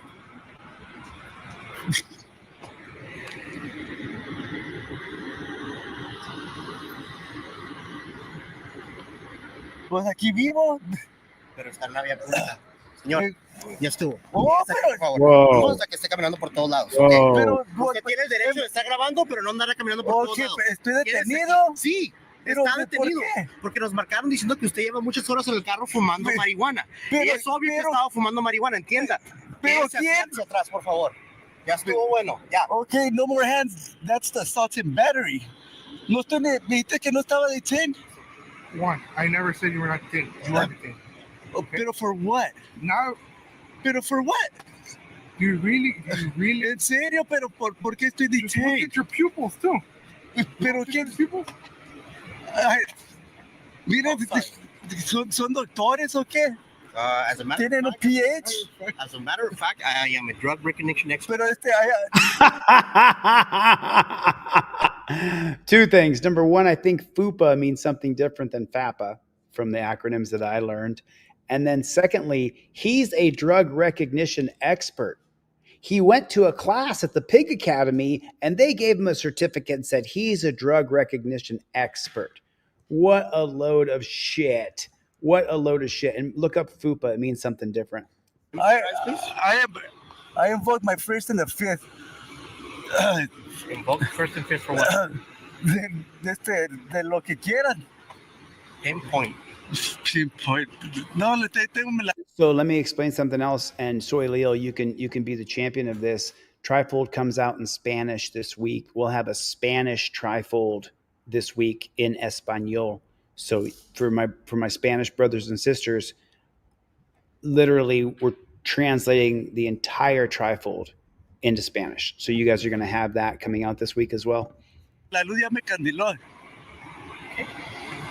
Okay, again, the reason why we're out here, your neighbors called.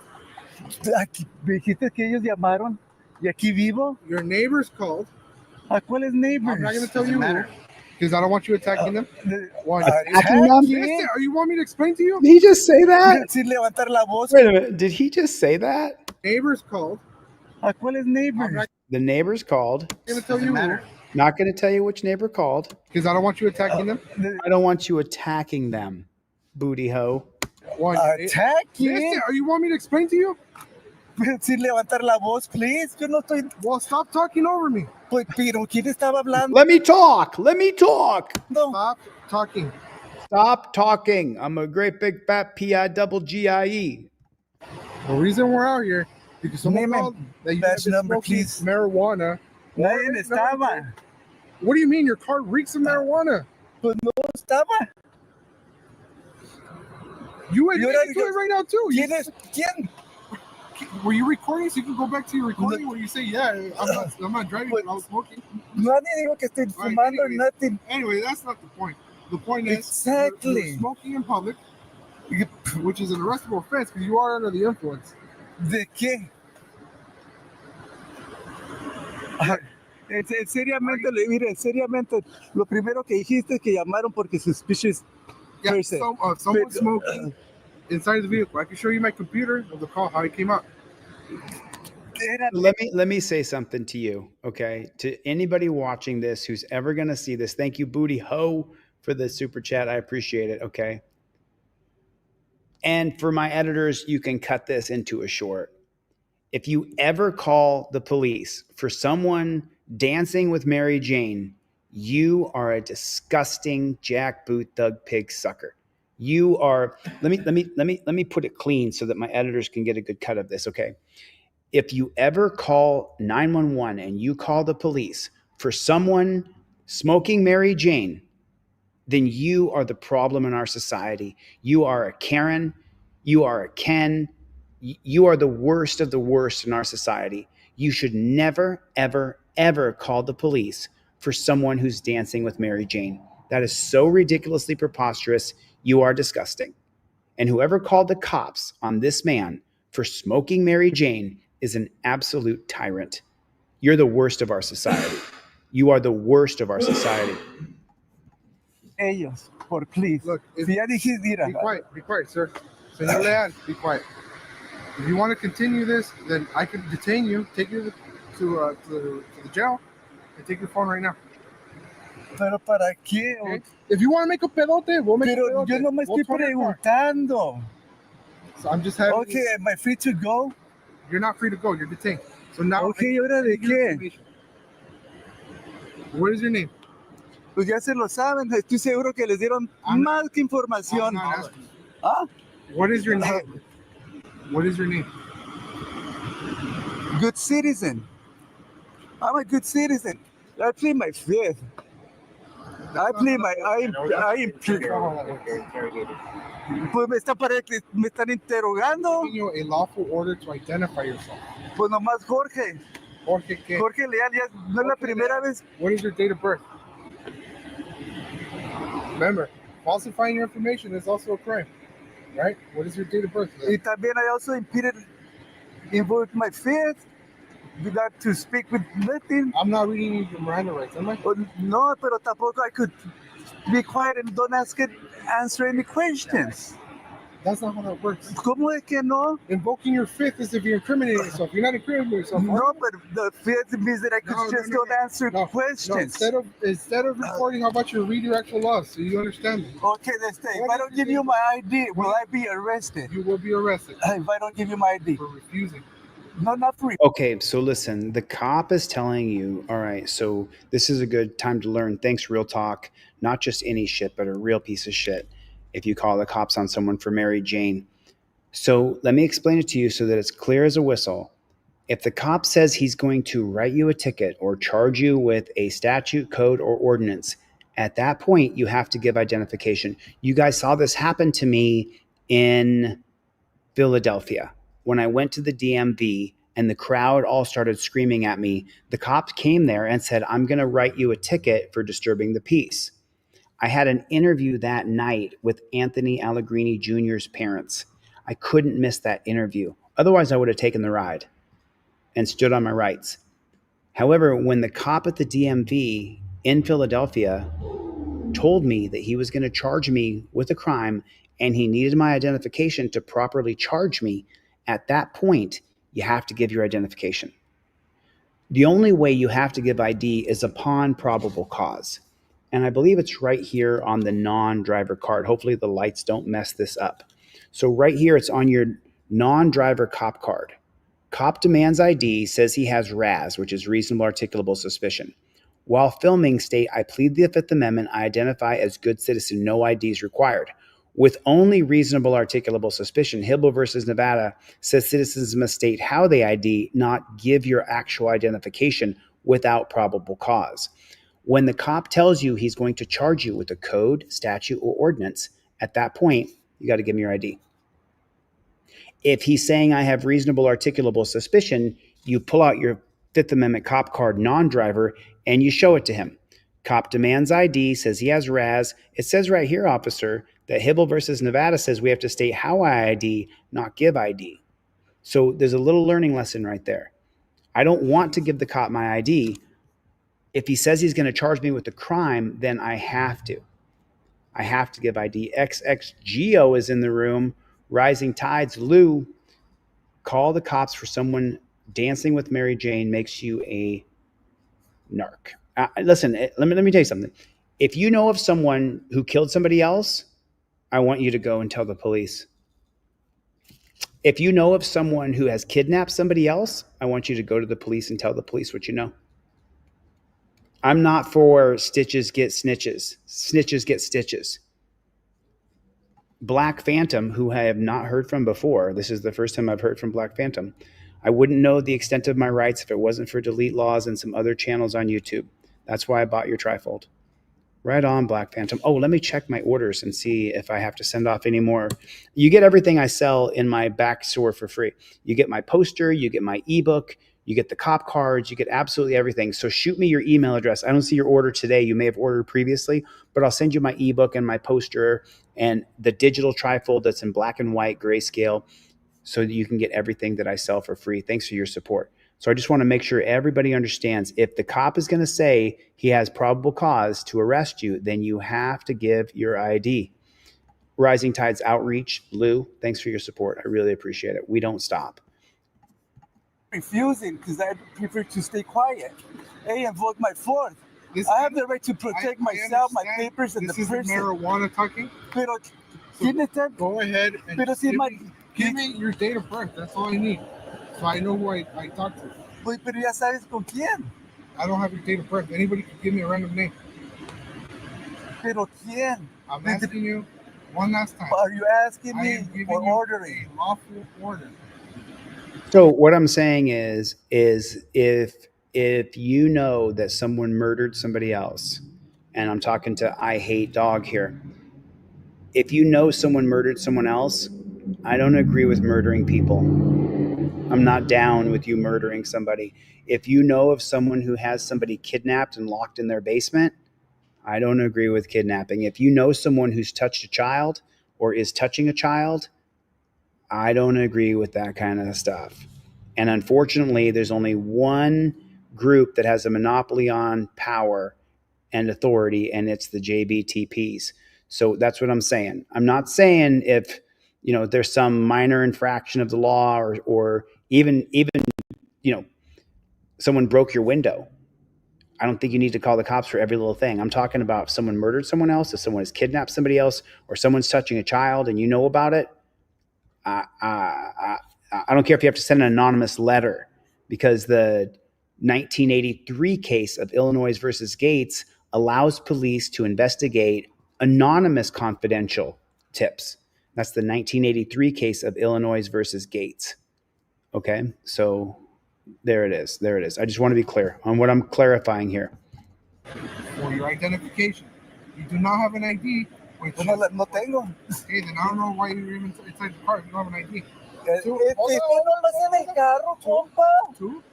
I'm giving you an off order to give me your name and date of birth. That's it. If not, I'll be arrested. Thanks, Steve. Okay, Jorge Leal. Okay, right there when he says he's going to arrest you if you don't give ID, then you got to give your ID. 6'7". Man, look like you're a druggie asking for a freaking crack. 9'5", 6'7". Oye, parece el Tecato perdiendo droga. Asking for an ID. Jeez. Hope you guys are satisfied.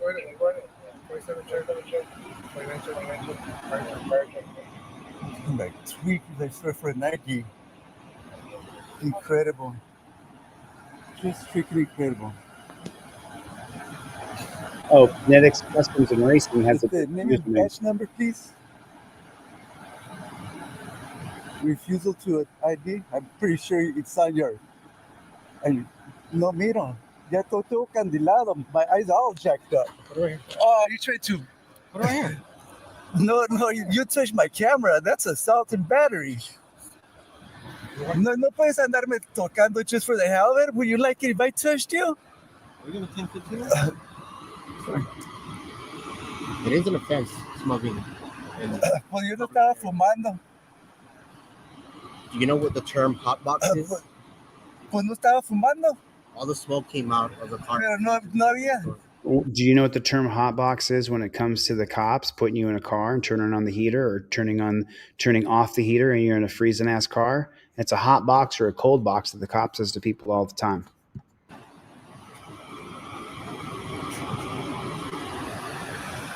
And then you dog license. You have that's besides the point. That helps clarify what I was saying. The only time you would involve yourself with, you have to go to the police. If there's no victim, then you don't call the police. Dan Hanlon's here, everybody. If there is a victim of murder or kidnapping or graping, you may have to call the police. Point. No, it is a point. You also have the right to ask that. You could ask. You could survive. That's what I just. Oh, exactly. And I don't have to answer. Okay, so then exactly. You can't provide proof of that. Provide a proof of what? To come over here. You don't have you have an unlicensed dog. How do you What? know? Because I'm asking you. And I don't have to answer. Yes, you do. No, he doesn't. Without my lawyer. We know. I see the All right, dog. go ahead and call your lawyer. Washa, check it out. I told you not to move. Okay, that's enough. Do you want to see that? I have in my car, en la llave tengo su vacuna shot medalla for my dog. I ask you for that, and now you want to. And I'm telling you, but did I not ask you for that in the right way, and you refuse? You don't have to give him a license for your dog. The investigation is not about your dog. The investigation is not about his dog, so he doesn't have to provide the license for his dog. The investigation is about Mary Jane. It's outside of the scope. Whoever this cop is, Wrangel, whatever his name is, he's lying. Refused what? But that's besides the point. But yes, I lo tengo si quieres. Go. Ahí en el llavero Aaron está. Peterson. He's had it for a while. Booty ho!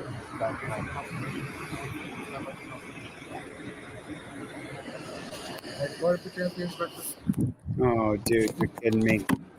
I'm not refused. I mean, I'm not. You're worried that you have an outstanding warrant? No sé de dónde.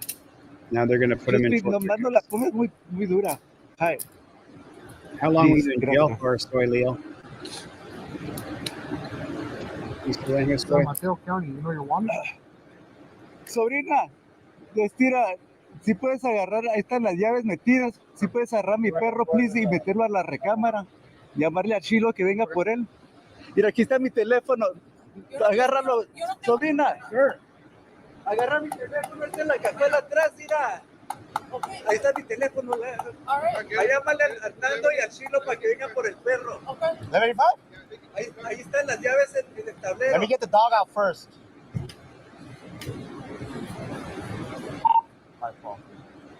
Booty ho, check your email. I just sent you everything I sell for free on the back end. Remember, guys, today's 2-for-1 trifolds. Today is 2-for-1 trifolds. If you need a third trifold with your order, contact me because I gave away like 9 last night. No, 6. 6 goes to Ed, and then 3 and 3. I did 12 last night for 3 orders. So if you need a third one, let me know, but I'll definitely give you 2-for-1 today. And Booty ho, if you would check your email, please. And these cops are so petty. They're erasing him. They're taking him to jail. It's just so crazy. Yeah, you know the rest. Is Soy Leo still here? Torture cuffs are always torture. So we're not going to be able to see this anymore because he put the camera down.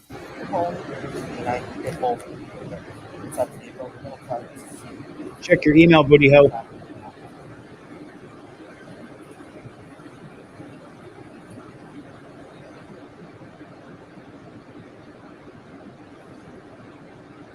Oh, he deleted the video.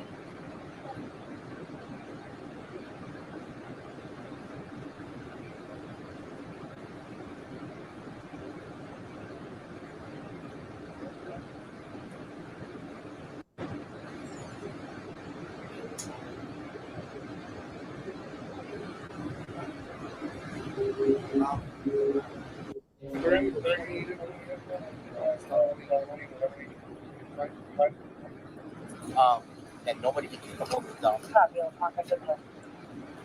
Check your email, Booty ho. Soy Leo's channel's right there, you guys, if you want to subscribe. You on his phone? Oh, that's pretty cool. Get over there and subscribe to Soy Leo. Wait, Sammy, so the reason he's being arrested, he does have an outstanding warrant for traffic violations. He has a suspended license, and he's also smoking narcotics inside the vehicle. Narcotics? He said he's smoking narcotics? The end. The end. And then he ends his video. What a jackboot thug pig.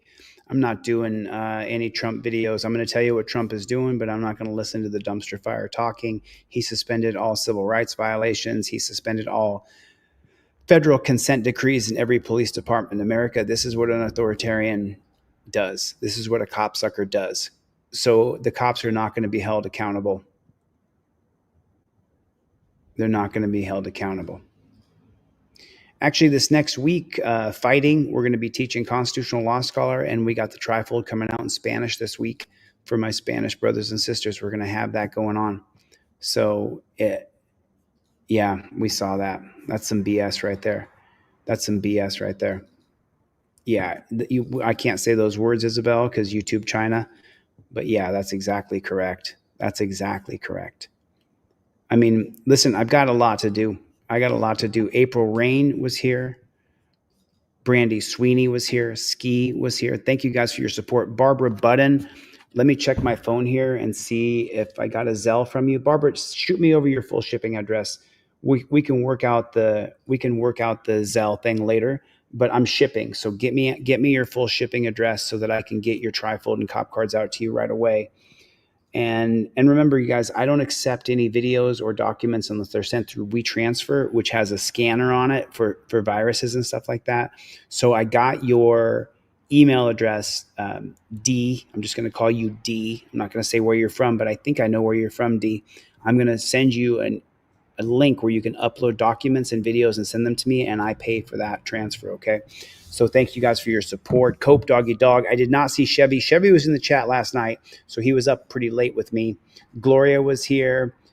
Thank you, Gloria. Liberty Blair was here. XXGO, Soy Leal, April Rain, Brandy Swaney. I'm not sure where you are. There you are. Bam Bam. K7. What is going on? K7, let me know if you want me to announce you in the way.